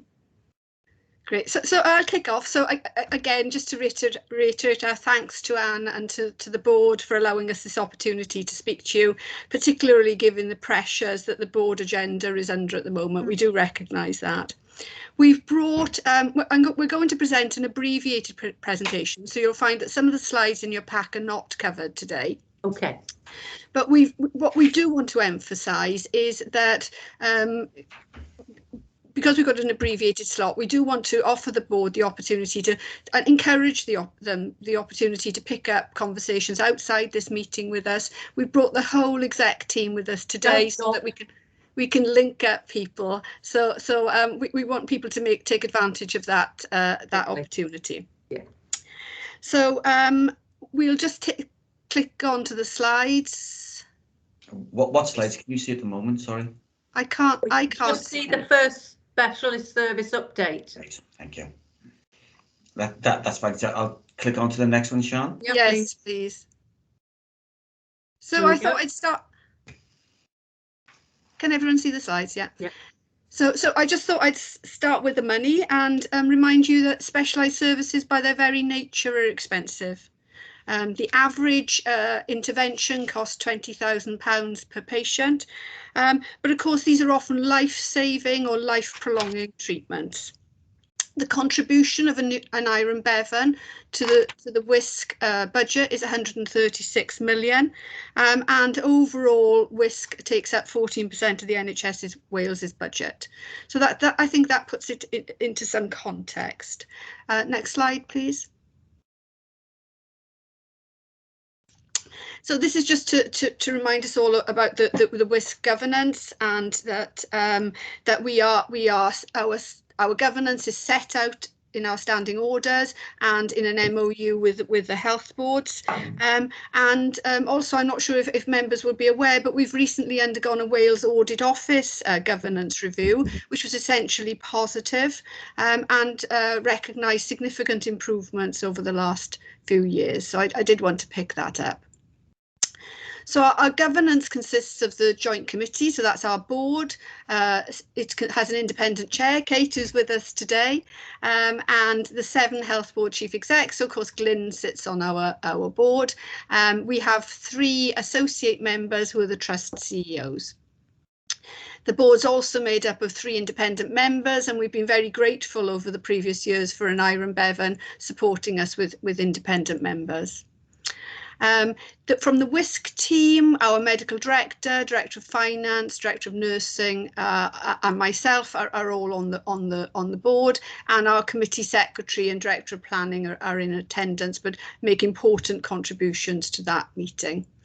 So that's our board, and then very importantly is our Quality and Patient Safety Committee. And I am going to hand over to Carol Bell, who's our executive lead for Quality and Patient Safety, who's made significant progress with her chairs over the years in strengthening that committee. So Carol, did you want to come in? Yeah, thank you, Sian. Bore da pawb.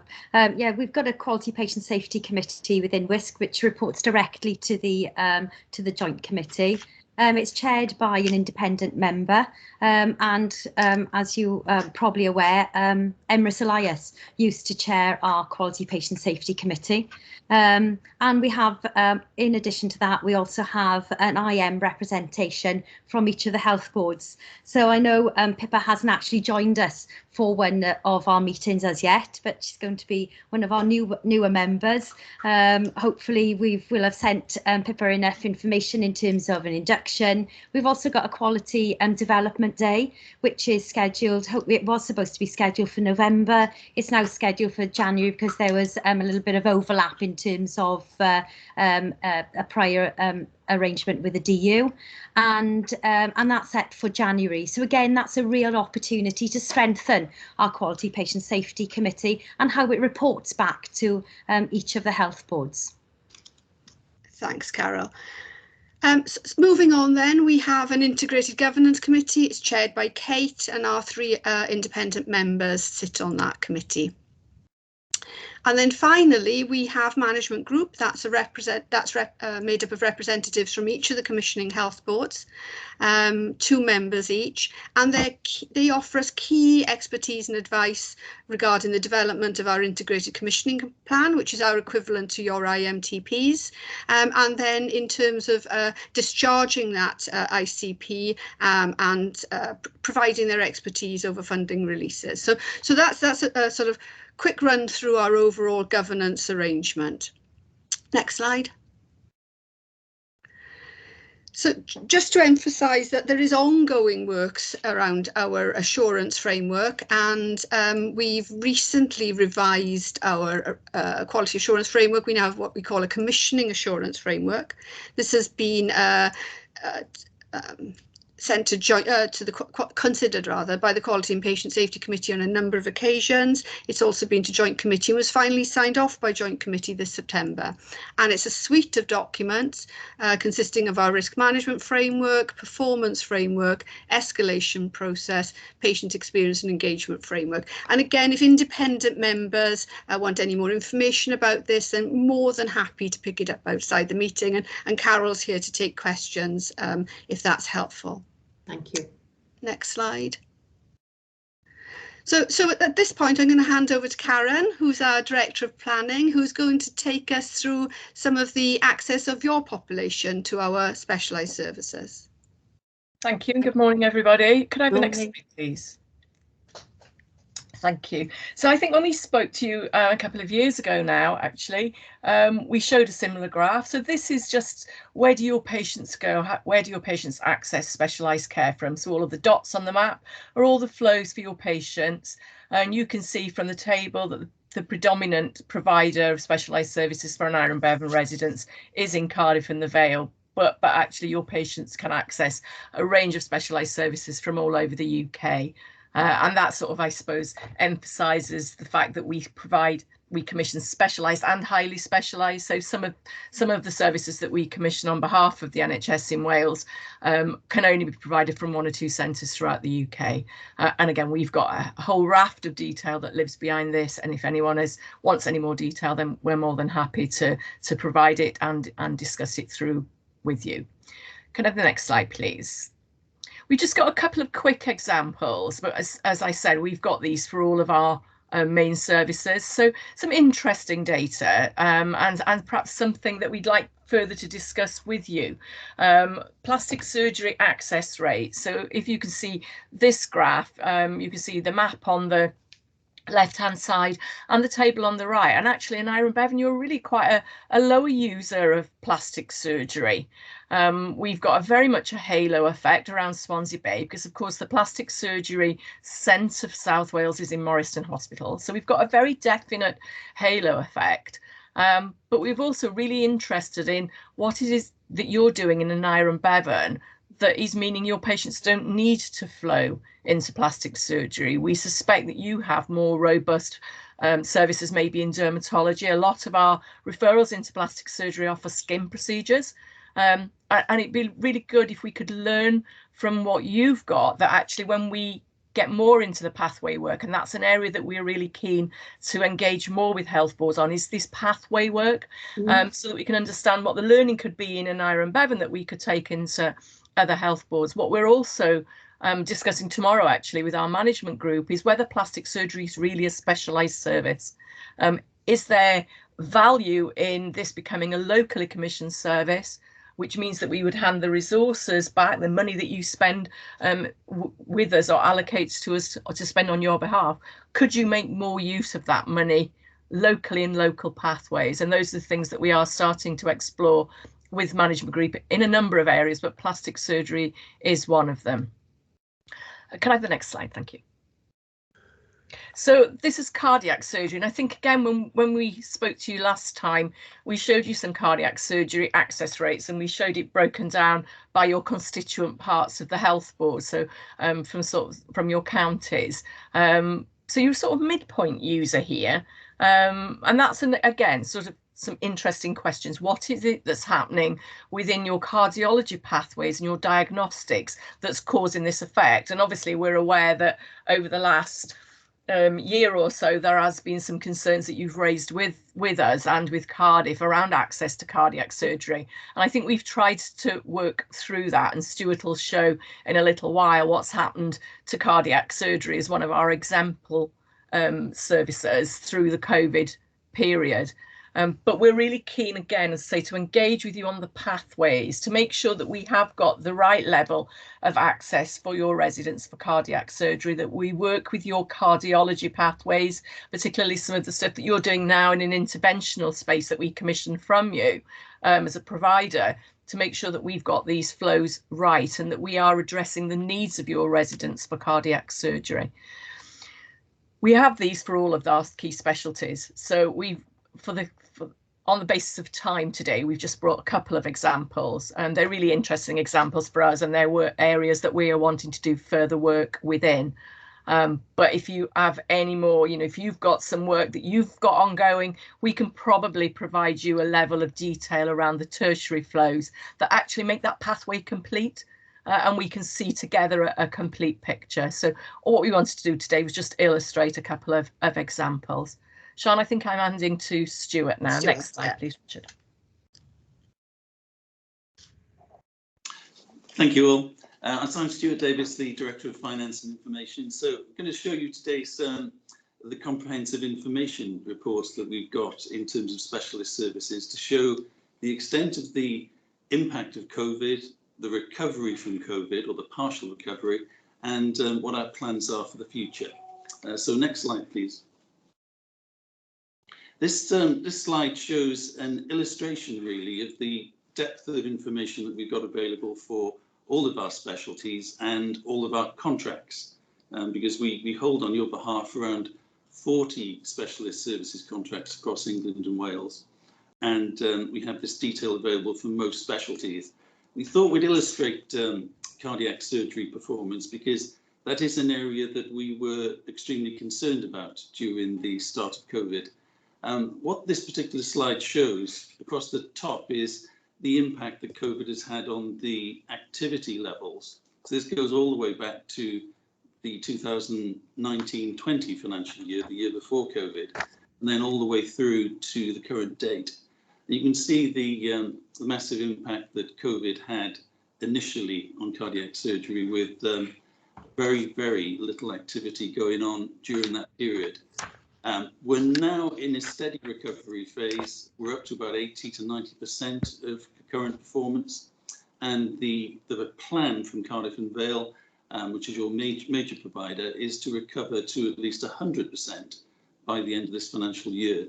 So solid recovery, but our concern is on the whole system performance, and you can see on the bottom right-hand side the impact that this has had in terms of waiting times.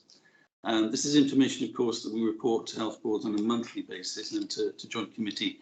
You can see the impact at the peak, where we had over 200 patients waiting and an increase in 52-week waiters.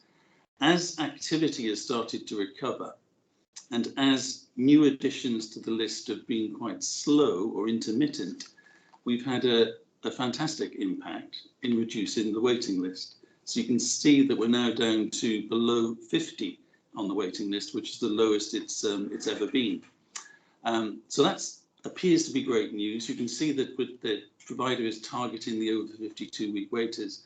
What we are concerned with, though, is on the left-hand side. You can see that the new referrals into the system are growing quite rapidly, and what we've been doing is engaging with all of the health boards to ensure that those health boards referring into the system, including yourselves, we need to have a greater awareness, I think, of the pace at which you're clearing backlogs in cardiology patients, because they can actually reverse that positive position in waiting times quite quickly. You can already see the increase in new referrals increasing, and we also know that a number of health boards are engaging in multiple waiting list initiatives to clear backlogs in diagnostics. And as diagnostics have about a 10% translation rate through all the way up the chain into tertiary services, you can see that it wouldn't take long for this really positive position to start reversing. So we're working very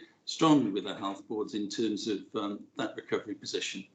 So hopefully that's a good illustration of the complexity of how to manage these services. Next slide, please.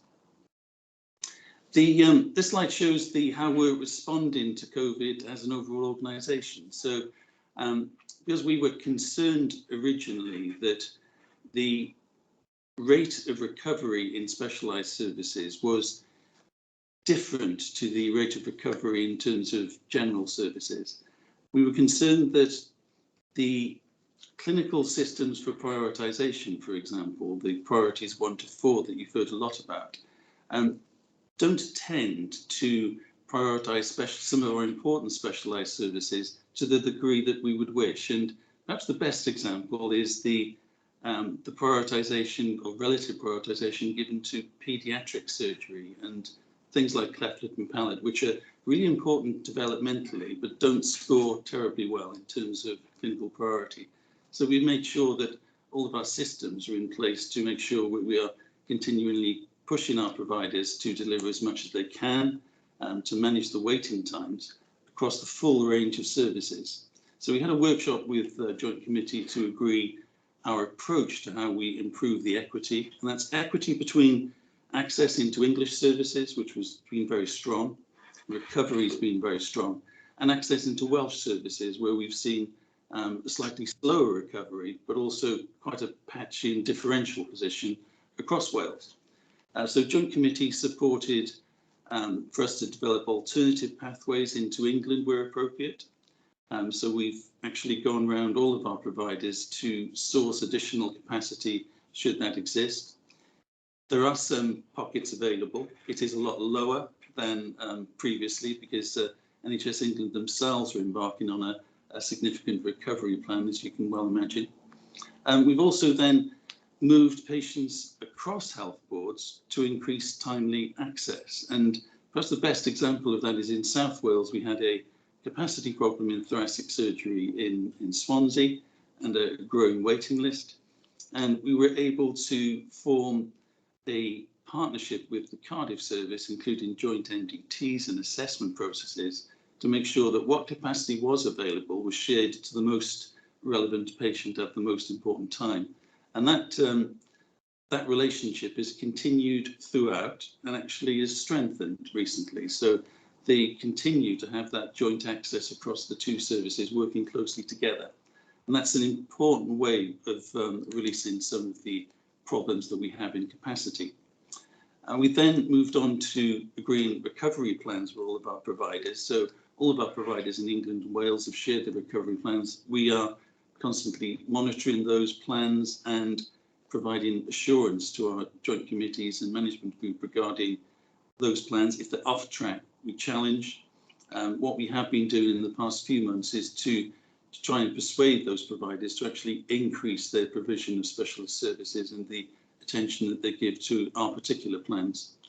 Then finally, what we're looking to do is that because there is limited capacity in the system at the moment, we want to make sure that those patients waiting don't come to harm that can be avoided, and hence all of our provider discussions focus on how providers are monitoring waiting lists within the monthly position to make sure that if there is any harm coming or any adverse impact on patients, any deterioration, for example, that they spot that and they prioritise across the waiting times and capacity that they have available. And our providers in Wales certainly have been able to assure us around the comprehensive systems that they have.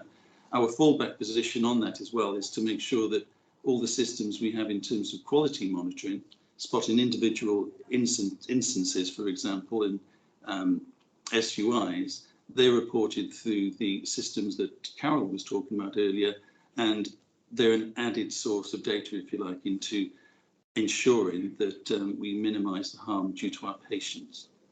At that point, I'll hand back to Sian. Thanks, Stuart. So next slide. So this is our last slide, and it's just to make the board aware that we're about to embark upon an engagement process around our specialised service strategy. This unfortunately was delayed by the pandemic, as so many things have been, and there will be some key areas that we want to engage with the health board on, and these amount to what is our ambition for NHS Wales in terms of specialised services. What will we be delivering within Wales? What will our service model look like across South Wales? Are we looking to reduce the number of providers to get more specialist expertise? How do we see it looking in the future? What's the portfolio of specialised services going to look like? And we've put some examples which Karen has touched on, I think, in her part of the presentation, about whether the portfolio should remain static. Is plastic surgery, for example, a service that should be maintained within the WISC portfolio, or should it be devolved to health boards? Interventional cardiology is one, a specialty which increasingly we're seeing performed within our health boards. And then there are new services coming into WISC, and which services should benefit from being in WISC. And so we've got some examples there of services that are currently being looked at, because having a single commissioner for the whole of Wales may offer advantages. And finally, what are our new services that we're looking at? And as you probably know, we have a continuous process of horizon scanning to look at services which should be developed in WISC, which our population should have access to. And sorry, I did say finally for the last one, but this is truly finally. Repatriation from England. Where can we deliver services to the same or higher standard within Wales, and should we be actively trying to repatriate those services? So those are the strategic questions which we will be coming back with. And the last slide, please, is if we can have the last slide, is just to say there's an opportunity to ask questions. I realise it might not be possible in this meeting, but we really would encourage members to contact us, or the executive team to contact us if there's areas that they want to explore. Thank you very much, Sian and Kate and team for that, and I do apologise for the squeezed time. Now, has anybody any questions, please? I don't think we're looking at the winter plan somehow. I think we've seen that. Well, I think Katia had a question. Oh, so there's a couple of questions.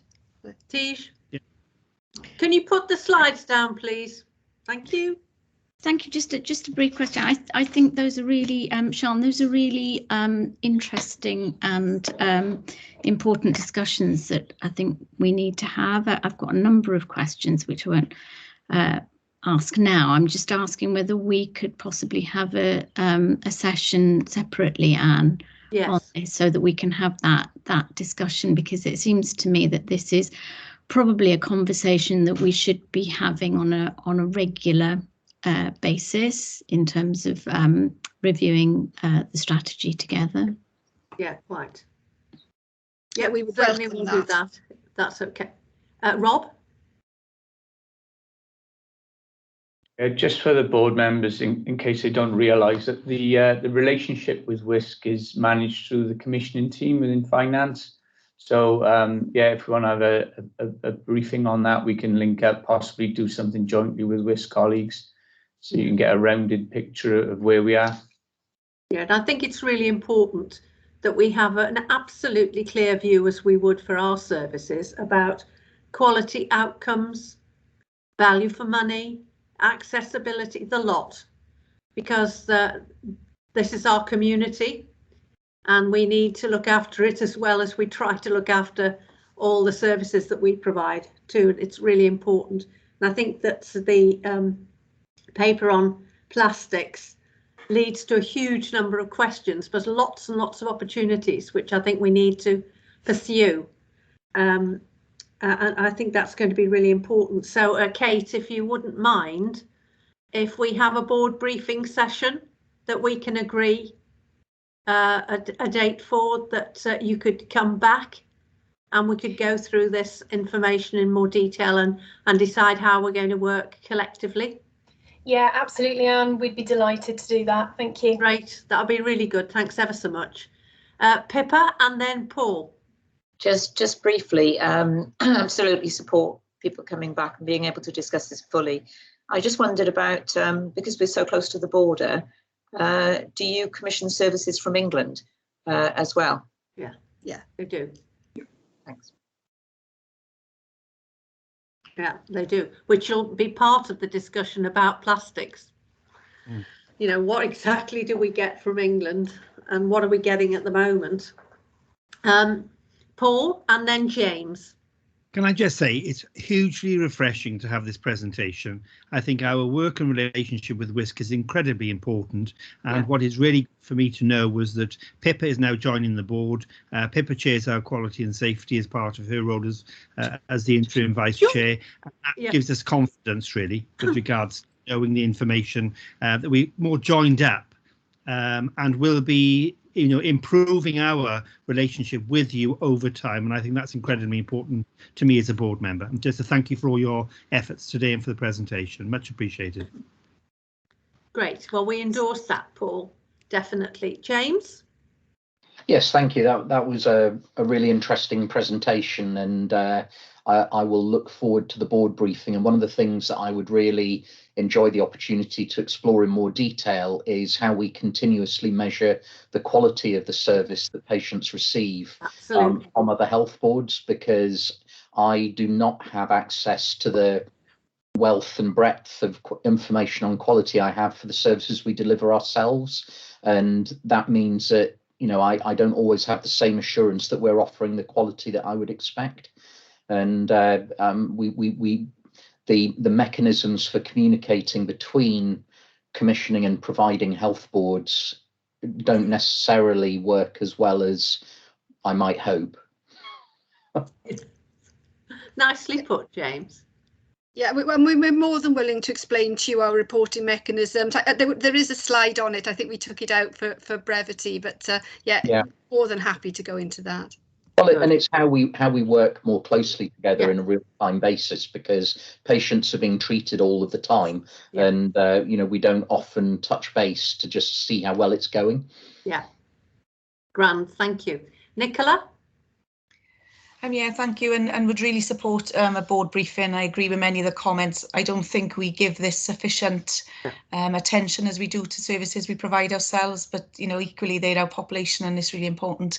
And I think in addition to what we've mentioned, I think you referenced it, Anne, is around understanding the needs of the population and how our access rates compare across the breadth of services. I think the examples you've given today are helpful, but understanding where we do seem to be an outlier, or where our access rates are poor, or where we're doing particularly well. I think, as James says, some of the, I remember my experiences with bone marrow transplants where we had some of the best, mortality rates in the UK, but it was kind of hidden. And how do we understand, those areas of really exemplary outcomes and those where we have got specific needs, and then that will align to where we'd invest in our resources going forward. So, but I think all of those are very relevant for the board briefing, and thank you. Grand. Thank you, Nicola. Tish? Sorry, just another thing.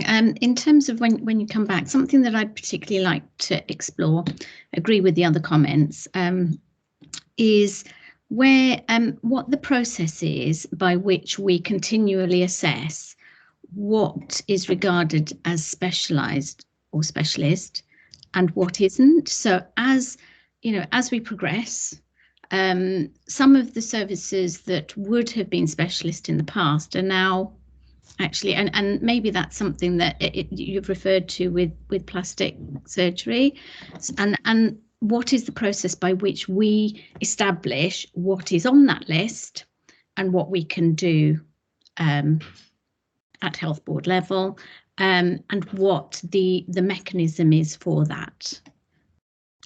Yeah, we'll pick that up, Tish. I think that's a very sound point. And is it okay if Karen comes in? Yeah. Oh, sorry, I didn't see you, Karen. That's all right. I flicked up and flicked back down just because I know you pushed for time, but those are really great questions, because those are the exact questions that we'll be talking to management group tomorrow about. We've got a workshop with our management group, and if you remember from Sian's slide, that's sort of all of the health board representatives at an officer level to find out what that criteria should be. So I've got a straw man. But clearly, I think we've got to define them. Our standing orders say that we should be doing it annually, so we must, clearly. But actually, what is that real criteria? And when you look at something like interventional cardiology, virtually every health board now is implanting devices. Every health board is doing PCIs, not primary PCIs, but PCI stenting.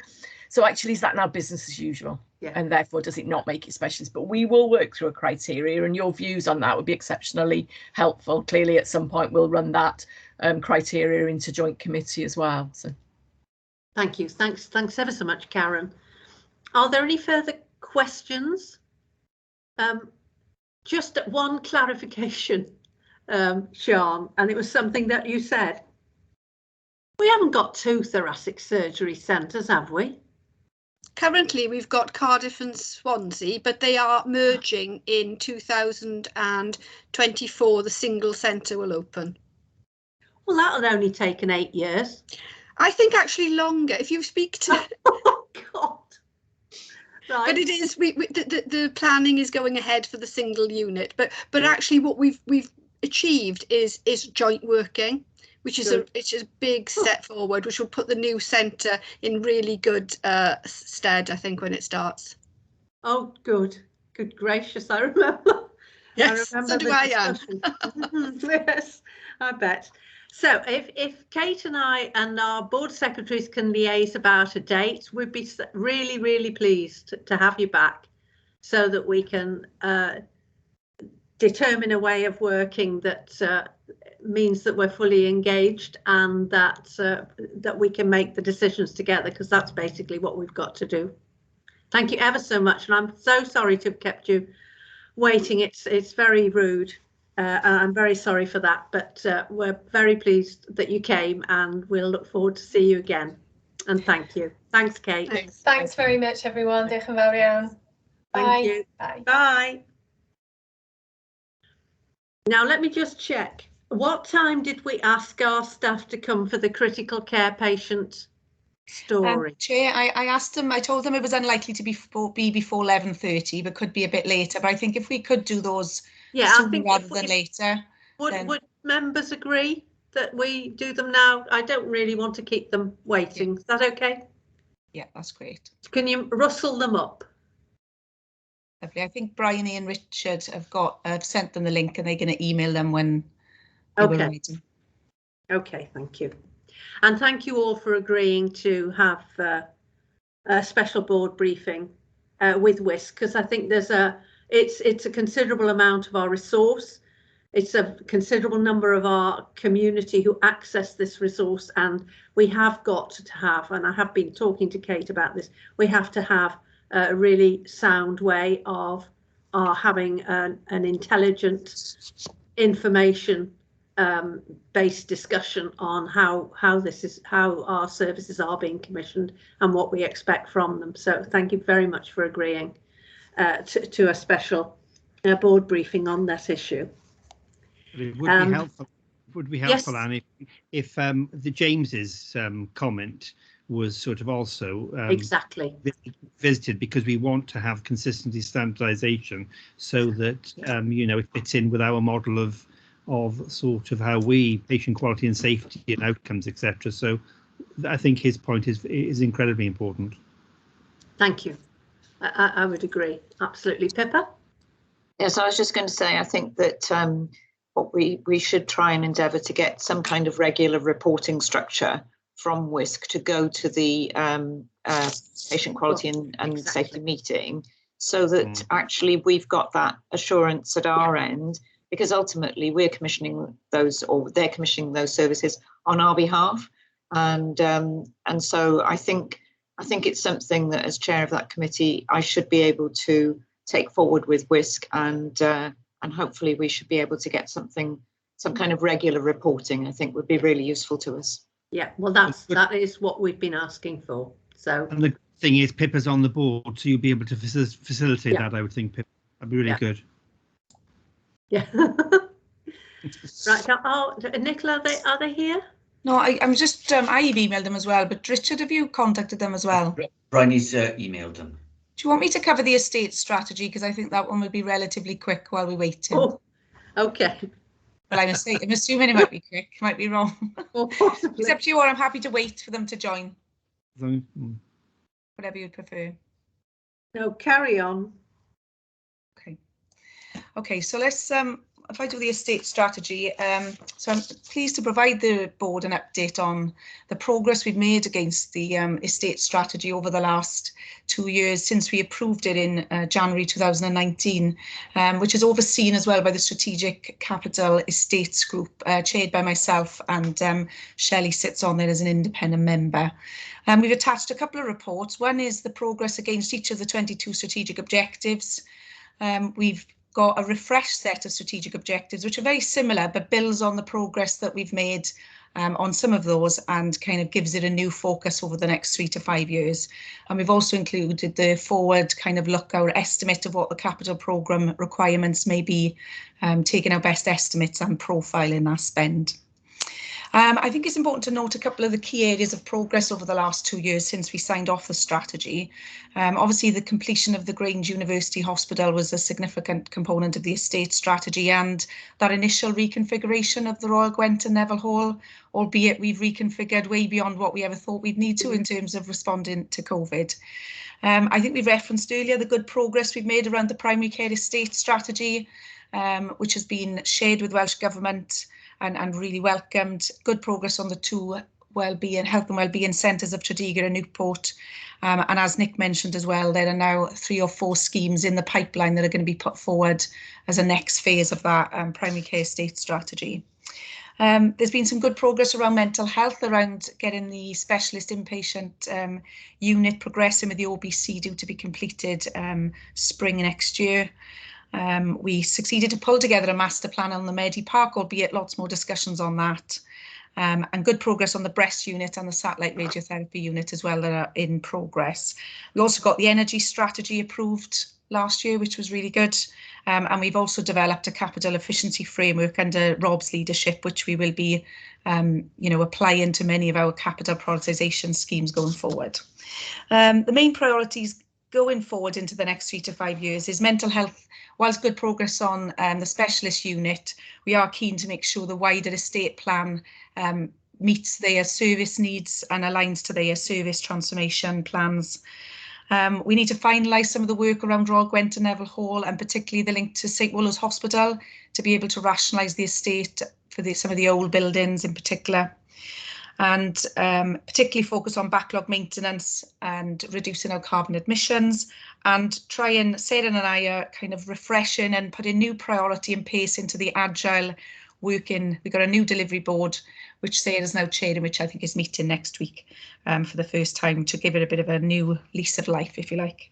So we've obviously picked up lots of the lessons learned from the Grange project, and that report has been produced and just about finalised. And we've also learned from that and tried to build more capacity into the capital team to be able to take forward this very big but important agenda. So the board had just asked to note the update on the progress against the strategy and support the reframed strategic objectives. Thank you, Chair. Thank you, Nicola. Pippa and then Tej. Thanks very much, and it's great to see some of the actions that are being taken and some of the progress that's being made. I just had one question for clarity. It's around the wards that are being moved from the old St Cadoc's building, and I understand there are 4 wards there. Is the plan to move them all? And that was really my question, because I wasn't 100% clear. That was all. Thanks. Okay, and Nick is probably best to answer that. My understanding is they are all moving, but Nick, Nick is the SRO of the project, is closer to the detail. Nick? Yeah, currently the plan is to move all 4 of the wards. The question is about the size of the new build and our ability to fit them in alongside the additional low secure beds, which was the original premise of the project. Really was the provision of low secure. So the final configuration is being worked through currently and will be part of the OBC, which is coming in March, I think, to the board. Oh, thank you very much for that. Just, I think my concern is that it's not really a great environment for healing people who have mental health difficulties, and therefore, you know, I would think it was a real priority if we can get people moved. And I just wasn't 100% certain from the actions whether it was all 4. So thank you very much for clearing that up. Okay. Thank you. Tej, Shelley, and then Paul. Thank you, Chair. Just a general point. Very much welcome the wellbeing centres and hubs, as you've detailed here. By the way, I think this is an excellent report with some quite detailed elements in it, which is helpful. The general point is something that has changed since last year, because this is an update, is that we have a Gwent-wide public service board now. And I know, and Nick, you sat on the Newport Public Service Board with me. One of the elements that we looked at there was the sharing of resources, boxes, if you like, buildings.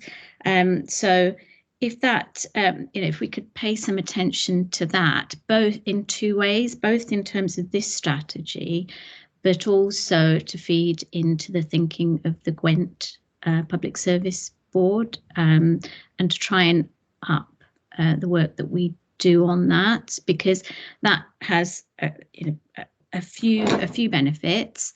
One of which is obviously better sharing of resources and reducing costs and environmental impact, but also it would lend itself to integrated services better. So so if we could do some thinking around that, please. Yeah, thanks, Tej. And you're right, the estate strategy doesn't probably capture that enough in this strategic objectives, albeit, if I recall, is kind of framed in the main strategy document. But I will pick that up, and we're particularly picking it up under the agile heading as well, in terms of how we best share space. But thank you, I'll make sure that's factored in. Thank you. Shelley?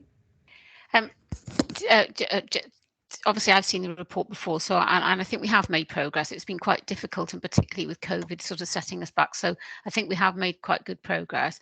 The one thing, just linking into what Tej has just said, at the audit committee next week, we're going to have an estate sufficiency framework, and one of the key things which Rob has developed with his team, one of the key things with that is actually working with partners. So that, I think that will be useful, Tej. I think that will help you in terms of understanding hopefully what the mechanisms will be in terms of moving people about and closing buildings, etc. The one thing, and Nicola knows exactly what I'm going to say, the one thing I do feel that these objectives need is some kind of long-term time scales. So we do know with, for example, the wellbeing centres, we've got an idea about when OBCs, etc., are going to come forward. So again, we don't want to tie ourselves in knots, but I think it is important that we understand that. And I mean, one of the things which you already mentioned, which I would agree with, is in terms of St Cadoc's and, you know, how we can perhaps move in patients off. That's going to be a long-term project, but there's still a lot of other buildings on that site that need to be looked at. So I think there's such a lot to do. We do need to prioritise, and county is another area that we do need to prioritise. And I know we're going to discuss that, in other meetings. So I just wanted to say thank you. I think we've done a huge amount of good work. The one thing that I think we need to focus on, though, however, is the backlog maintenance, because that is huge. And it's been on the cards for quite some time, but obviously some of these buildings that we're still utilising and we may still have to utilise for a number of years to come, we are going to have to be starting to spend more and more money on them, and in a way that's wasted money. So I do think that needs to be, it is in the priority, but I think it almost needs to be a real big priority to identify what can we do, what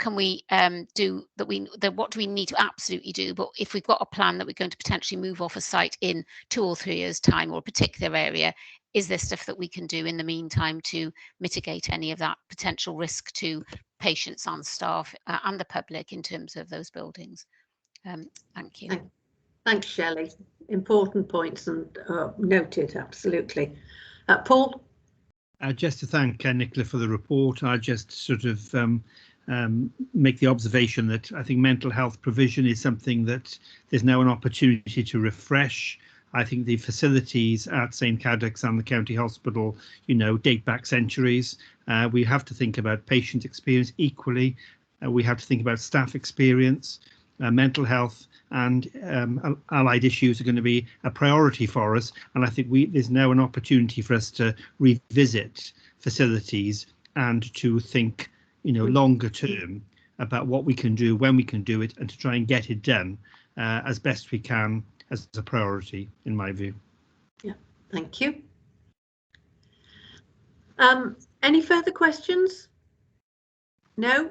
Well, thank you very much, Nicola, for this, and do congratulate your staff for the progress that has been made. We shall be having at the planning group, we will be having a presentation on county, which I think is important in the context of estates as well as service. And I think that at that meeting, it also might be helpful if we had a briefing on what is intended for St Woolas. What is the service, if any, that is going to be at St Woolas? Because we haven't really discussed that. And I think we need to be quite clear about how we're coping with that site as well. So if we could do that, would be great. Thank you very much. Thank you. Thank you all. Thank you. Shall I move us on to critical care? Oh, yes, please. Are they here? Yeah, they're all here, and thanks, colleagues. Good. We used the time while we were waiting as effectively as we could. So I'm really kind of privileged to present this paper as chair of the local critical care planning and delivery group. There's a number of executives that could present on critical care because there's a number of us are very close to the service. But I'm also the Health Board's executive representative on the National Critical Care Implementation Group. And I'm really pleased to welcome some of the critical care team who've joined us. So we've got Steve Demont, who's the clinical director of critical care, Rachel Jones, who's the specialist speech and language therapist for critical care, Rebecca White is the senior nurse for critical care, and Rebecca Owen Purcell is the directorate manager. So we felt it was very timely to bring a report to the board around critical care, given the impact the pandemic has had on this team. Not just in terms of the pandemic, but also opening up a brand new unit in the middle of that as well. To update on the progress, we brought a report to the board back in 2019 when we got allocated some additional Welsh Government funding for critical care as part of their priorities. And we thought it would be useful to share the progress we've made on that and some of the priorities. But before I present the actual report, Steve Demont is going to start by giving us a bit of context around critical care, and Rachel Jones is then going to pick up from there and share with us a patient story. The team, we've specifically picked a story that demonstrates the impact of investing in allied health professionals to complement the nursing and medical teams that run critical care, which was a priority area of Welsh Government and is a continued priority area for us as well. And I think it's just something I want to point out is to note that we didn't have these posts before 2019-20.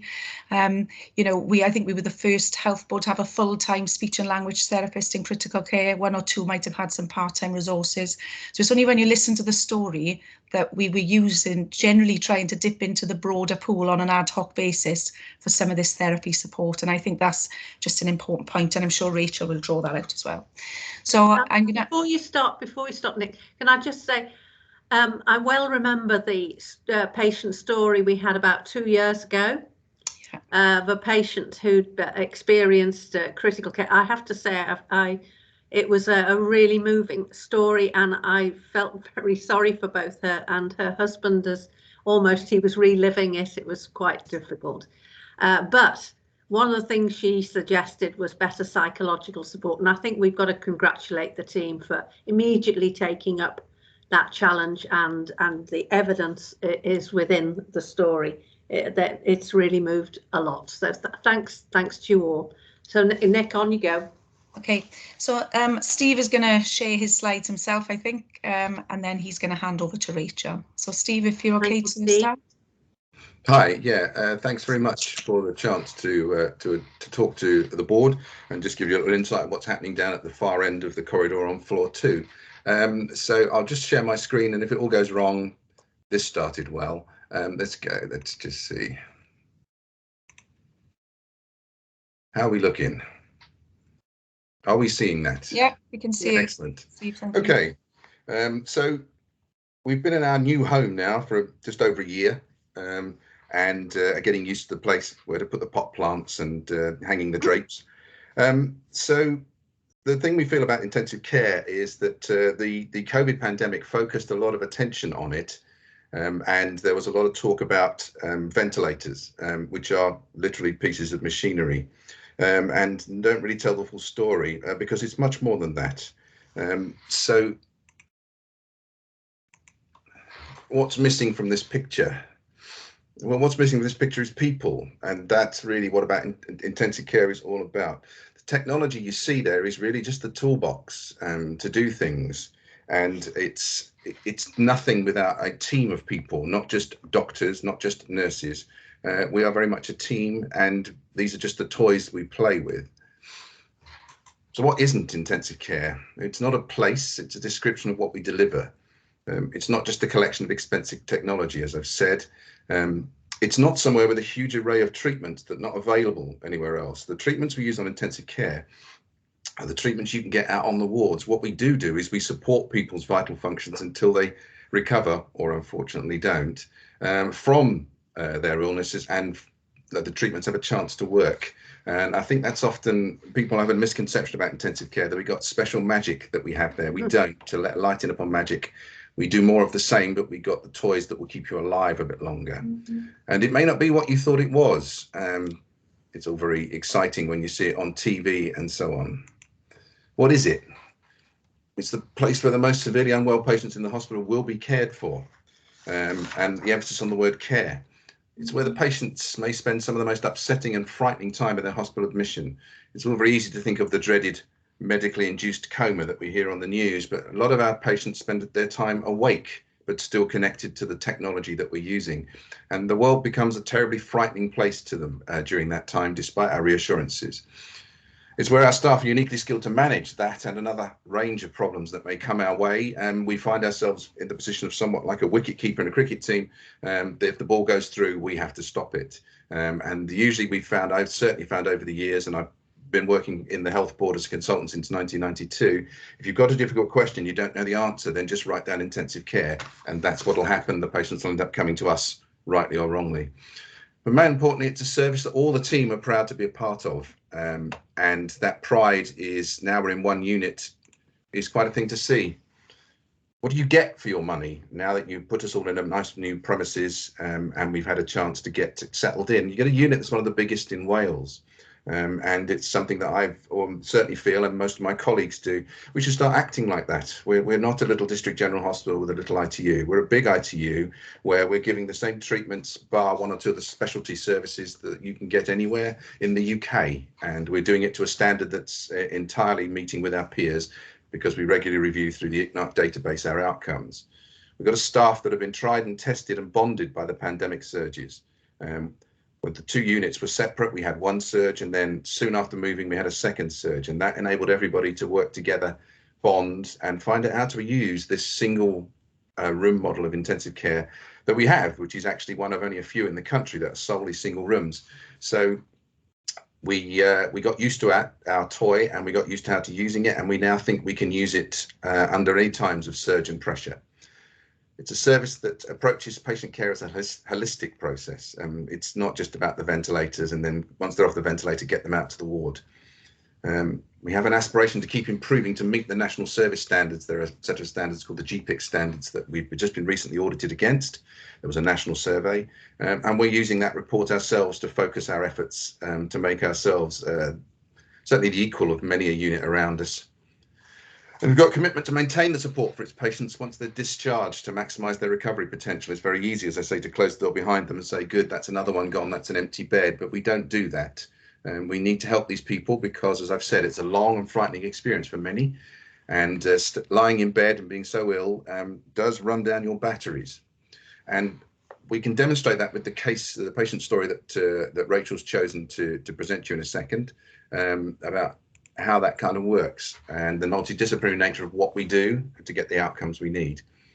There isn't any benefit in us saving someone's life if they're unable to live it afterwards. And so our plan is to get people out and get them out well and to return to a decent quality of life. Now, I shall now endeavour to unshare my screen. And Rachel will take the story forward now on one of our patients. Thank you very much, Steve. I'll just attempt to share my screen.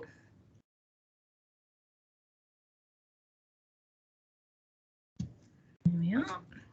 Okay. How's that looking? Can everyone see that? Thank you. Yeah, wonderful. Okay. So put it on slideshow, Rachel. Sorry, that's all. Yeah, there we are. Oh, there we are. Sorry. Hard enough. Thank you. Okay, so thank you, Steve, and thank you to Chair and to the board for this opportunity today to come along and talk to you about the work of the therapist team in intensive care in Inaugural and Beven University Health Board. As Steve's just told us, ITU isn't a ward or a room of fancy equipment. It's a group of highly skilled specialists in their own professional area, and we work together to help you back to being well and being able to do what you want to do in life as quickly as we possibly can. And as both Steve and Nicola have alluded to, this story begins with a reflection of where the therapy service was back in 2019, way back before we'd heard anything about this COVID-19. And as Steve says, following a review of the intensive care units in Wales, the Welsh Government recognised that the additional funding was required to improve many aspects of intensive care. And so for Inaugural and Beven, intensive care unit chose to spend some money to improve patient access to therapies and rehabilitation specifically, to get people going as early as possible in their ITU stay. So what were things like then pre-2019 though? Well, a number of the job roles that we have today simply did not exist, as Nicola said earlier. We had a small physiotherapy team that came from core hospital services and was not designated specifically for ITU. There was an even smaller dietetic team, only some of which was actually funded to provide for ITU patients specifically, and there was not enough pharmacist time. There was no clinical psychology, there was no occupational therapy, and additionally there was no speech and language therapy, aside from very, very occasional ad hoc sort of in-reach, I guess, from the core hospital services, but there were no designated therapists for those particular professions. So why does that matter? Why is that important for our patients? Well, as we're saying, intensive care isn't just about saving lives, it's about making the lives saved worth living, and that's where rehabilitation comes in. That process of helping someone to return to a healthy or good way of life after their critical illness. We know that deconditioning or becoming weaker happens almost as soon as the patient's admitted to ITU, with the enforced bed rest that comes with having to be sedated, for example. But back before 2019, in 2019 rather, there was no guaranteed rehabilitation on ITU. It was inconsistent across the therapies that were available. Patients would have to wait for rehab until they left ITU most often. Depending on which ward they went to, the rehab they then received really varied. In terms of our patients with tracheostomies, they would spend a lot more time unable to eat, talk or drink. And they often had to stay on ITU until their tracheostomy actually came out, meaning they had to wait even longer for rehabilitation. And that was due really to a lack of staff with specialist skills in supporting patients with tracheostomies.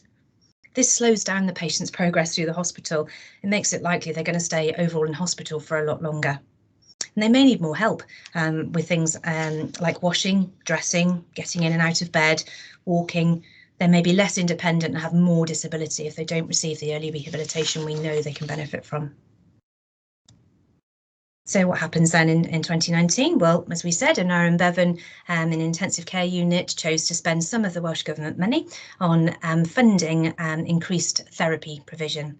So what this actually looks like, and you can see this from the board report, is one whole-time equivalent psychologist. So that's 5 days of clinical psychology across the week from 2 members of staff.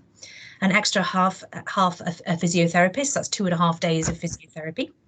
A whole speech and language therapist, that's 5 days a week of speech and language therapy. A whole occupational therapist, again, 5 days a week. An extra day of dietetic support. An extra 5 days of pharmacy support, with an additional 2 days and then 1.5 days of a pharmacy technician and an assistant technician. So quite a few extra staff came along and joined the team. And it's important because we know that early rehabilitation prevents patients getting so weak in the first place. It gets them up and about, doing things for themselves, getting people talking, eating and drinking even earlier, even when they're on ventilators. And that improves their well-being, their communication and their connection to their family as soon as possible. So they get back to doing what they want to quicker. We know from research that with early rehab that's targeted and with all the multidisciplinary therapy team there, they're not likely to need to spend as long in ITU or as long in rehab after ITU or as long in hospital overall. It's about having the right staff with the specialist skills and the knowledge to do that in intensive care. And here are some of the staff in this picture. Having access to specialist staff with the right skills to support them is really important. Okay, so this brings me on to our patients. So who was Richard? So Richard has children and grandchildren. He's 61 years of age. He works as a builder and lives with his wife. They enjoyed travelling around the UK in a camper van and were actually doing that prior to settling in Gwent a little earlier this year to be closer to their grandchildren. So what happened? How come we met Richard? Well, on the 11th of July, he was admitted to GUH with neck pain, bilateral arm and leg weakness. Some tests and scans are carried out, and he was diagnosed with a neurological condition, Guillain-Barré, that gets worse, unfortunately, before starting to improve and affects a whole person's whole body functioning, including their ability to breathe. By the 15th of July, he's gone into respiratory failure and he requires intubation and the care of ITU. Sedated, paralysed and ventilated, he gets a nasogastric tube inserted. By the 28th of July, a tracheostomy is placed to help Richard wean from the ventilator and allow the team to start rehabilitation with him. So rehab starts, and what does Richard need help with? Now, this isn't Richard, this is just simply a stock photo, but it could well have been. And the reason I'm showing you is just to highlight kind of how complicated, I guess, some of our patients in ITU look with all the lines, tubes and wires. And like Richard, this gentleman is on a ventilator with a tracheostomy. Right in the beginning then, Richard meets one of our dietetic team, and this is Lucy. And the dietitians in critical care are responsible for identifying patients' nutritional needs, designing appropriate treatment plans to meet those needs, and that can frequently include non-oral feeding or tube feeding. They make sure the patient gets enough of the right nutrition to support their rehabilitation. So for Richard, Lucy, our dietitian, was involved from day one, actually, as he was intubated and ventilated. We needed to feed him. We needed some method of feeding him, so a nasogastric tube was placed.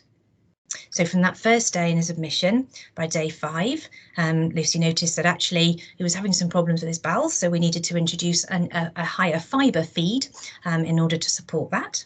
By day 12, he needed changing to a low sodium feed because his sodium levels were too high, so Lucy needed to work to balance that out. He was changed then by day 19 to overnight feeding as we started to look at some oral intake, some oral eating and drinking.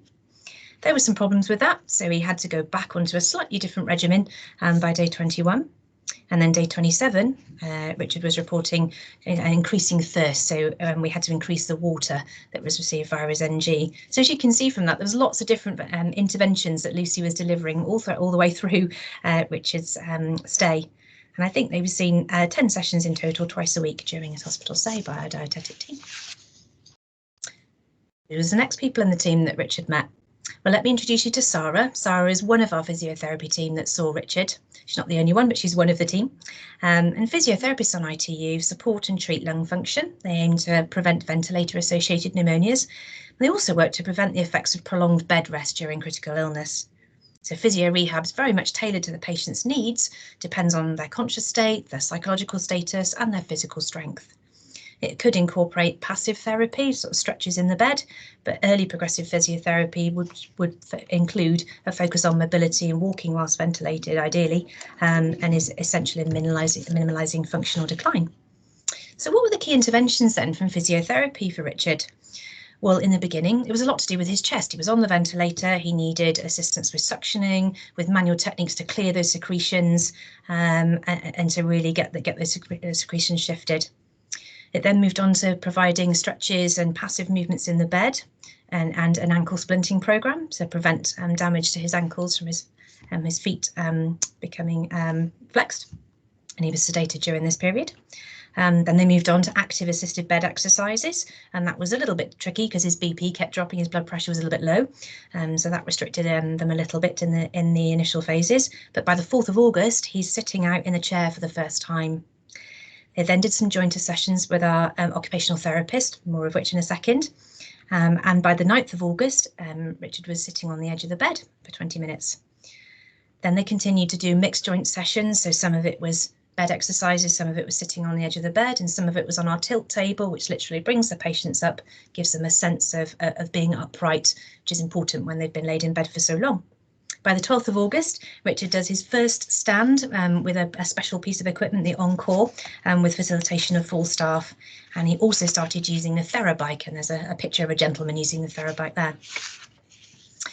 And then towards the middle of August, they were continuing mixed sessions of stretches, bed exercises and TheraBike as he went through his admission. So lots of different things from physiotherapy there. And that brings us to Nicola, who's our occupational therapist. So in critical care, our occupational therapists support with delirium, managing anxiety, cognitive assessment and intervention, hand dexterity and upper limb function, personal care, feeding and seating. So Richard had some real problems with hallucinations and a mixed delirium early on in his admission as he came out of sedation, and he was needing staff to support all of his care needs. He wasn't able to engage with activities of daily living, but he was very motivated. So our OT Nicola provided interventions to focus upon sensory integration. She looked at adapting the environment for him, provided cognitive assessment, looking to control the sensory stimuli that went in. She provided upper limb rehabilitation, including strengthening exercises, so the picture of the little strengthening ball there, provision of equipment, personal care practice and grooming practice. So that was getting Richard to brush his teeth, comb his hair, getting involved in those daily activities. She was also involved in postural management, and there's an example here of the chair that Richard went into, so looking at his seating needs, challenging his sitting balance. By the time he left ITU, he was able to transfer to this Certain chair with assistance, but he was independent with washing his arms and face with environmental setup. His delirium had resolved, and he had independent sitting balance for approximately 10 seconds. Help with, well, as we know, he was on a ventilator and had a tracheostomy, and that's where I came in as a speech and language therapist. So we're involved within critical care in tracheostomy weaning, secretion management and assessment and support for communication and swallowing difficulties. Richard had a tracheostomy, as we know, to help him wean from the ventilator, and one of the first things I focused upon doing was to get him talking again. And we can do this by changing the way that we have the ventilator and tracheostomy set up slightly to use something called a speaking valve. And that's what you can see in the top picture here, the little green valve on the end of the trachea there. So I did my early assessment for that and it was successful. Richard was able to regain his voice. So what does he say? Thank goodness for that. I'm desperate for some ice cold water. I then went on to look at providing some assessments for Richard's swallowing. We know that Guillain-Barré and being on a ventilator and having a tracheostomy can affect your swallowing function. And we're very lucky in Narrow and Beven that we've got access to FEES, so fibre optic endoscopic evaluation of swallowing. That uses a very fine camera passed along the floor of the nose to help us literally visualise a patient's throat, their larynx and their pharynx during swallowing. So we can actually see where the food and drink's going, as you can see in the bottom picture there. So during this test, unfortunately, we found that Richard's throat muscles were very weak, and I think that was probably related to the Guillain-Barré. And some of the food and drink that he was trying to have was going the wrong way. But that allowed me to set him a therapy plan of exercises to help strengthen those throat muscles and work on that swallowing problem. We video recorded him having the test, so we were able to play it back afterwards then for Richard and his wife, so they could actually see what was happening with his swallowing and understand what the problem was, but also what we were going to do about it. His swallow therapy was supported by a little electronic device that I have.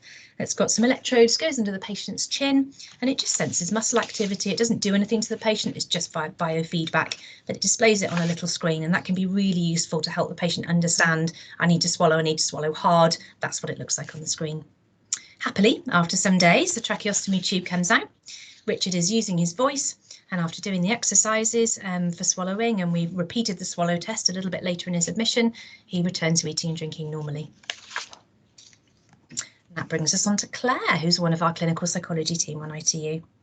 So clinical psychology and critical care work with patients, their relatives, the multidisciplinary team to provide psychological assessment for pre-existing problems or problems that may have developed within ITU, to screen for symptoms of PTSD, and to provide support to the patient, their relatives, and also to the staff. And that might be directly or indirectly via providing care plans or attending follow-up clinic.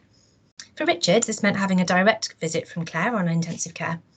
And the need for psychological support for him was actually identified from one of our new weekly meetings that we have for our complex patients that require multidisciplinary input. We have a weekly MDT, a special MDT, where we discuss in depth their needs and come together as a team to align and make sure our assessments and our therapies are going to work together as a whole.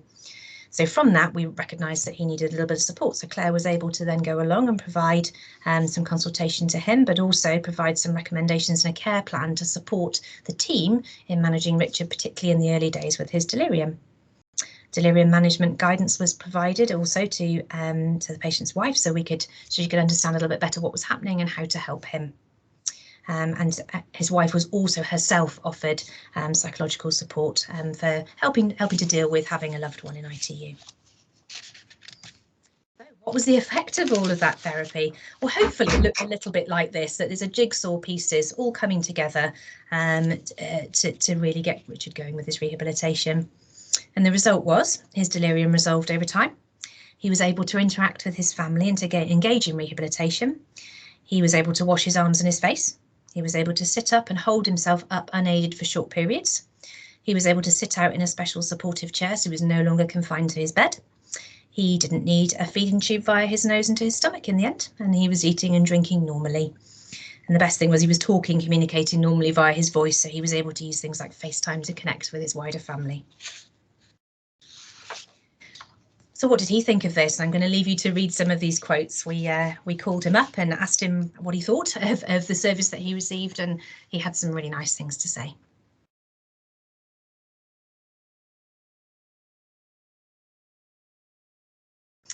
And I really want to emphasise here that this is about the whole team. This isn't just about the therapist team. It's about the nursing staff and the medical staff, all of the whole team on ITU. They were very, very complimentary about the service they received. Learn from working with Richard. We think it's important to go back and think about what we've delivered to our patients and perhaps where we could do better in the future. So we use something called the pickups tool for our patients now to score their progress when they start rehab and on leaving intensive care. So we've got an idea of what they've progressed with. We consider the number of days he was with us on ITU and the number of days when he could have engaged in rehab versus the number of days of rehab or sessions he actually received.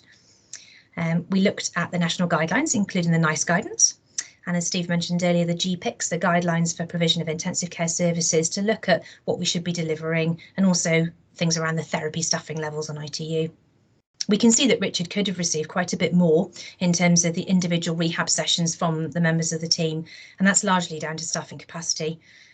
We believe he could have benefited from additional sessions essentially per day to support with exercises and get his rehab going a bit quicker, a bit earlier.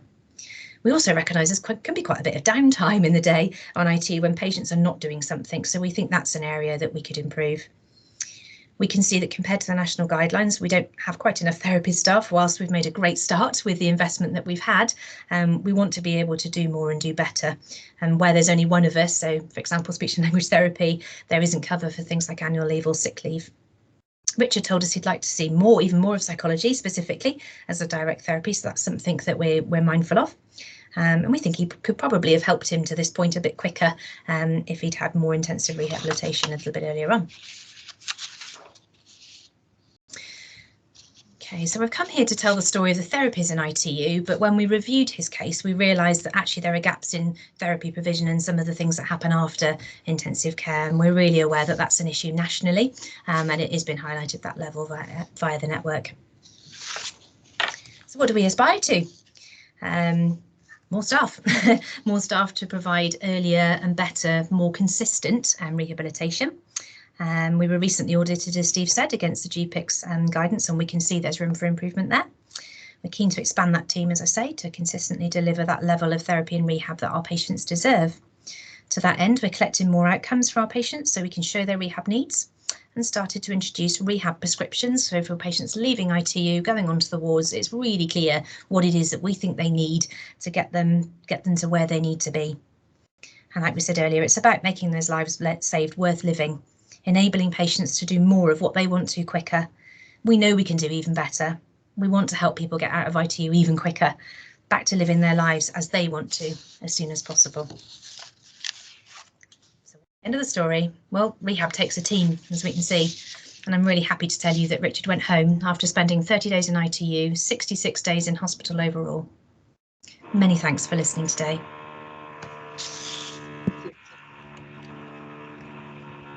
Stop sharing my screen. Chair, I don't know, Chair, if you want to take some questions on the story and then I'll just briefly present the report, conscious of time, or you want me to do the report and then we'll do it all at the end? No, we'll take any questions on the story. And could I thank you and the team very much for that story, and to Richard and his family. That was really a very, very positive story. And I think it sets in our minds what we're really trying to achieve throughout the delivery of care, and thank you. Rhiannon? Thank you, Chair. Thank you, Rachel and colleagues. I thoroughly enjoyed that story and just profiling the role. I recognise it's a whole team effort, but just profiling the role and contribution of allied health professionals, because I don't think that you get the attention that you should have from a personal perspective. You just mentioned there, Rachel, that the review of Richard's care demonstrated that there was some downtime. There were times where perhaps things could have started a little bit earlier. And we recognise that if it's one whole time equivalent and there's not an uplift, then clearly in annual leave or absence that will have an impact. Could you just confirm if there was greater multidisciplinary or AHP input to a patient, and particularly Richard, that his length of stay would have been reduced as a result of that? We think it probably would have. When we actually went back and looked at it, so there were 15 days of his stay, for example, when he was able to receive therapy for his swallowing problem, for example, but I was only able to directly deliver 4 sessions, so I had to leave him to do a lot of the exercises by himself. From our OT's perspective, I think she counted there were 33 sessions that actually he could have received. Okay. I think that's for his hospital stay, but yeah, so whilst he did well and he was very pleased with what he got, we're very aware that when we went back and looked at actually, looking at some of the things that GPIC says around daily therapy, 45 minutes per day, clearly, that there's a gap there. I think thinking to some of the data that's come out of particularly the National Tracheostomy Safety Project nationally, there's some evidence there that around coordinated multidisciplinary teams reducing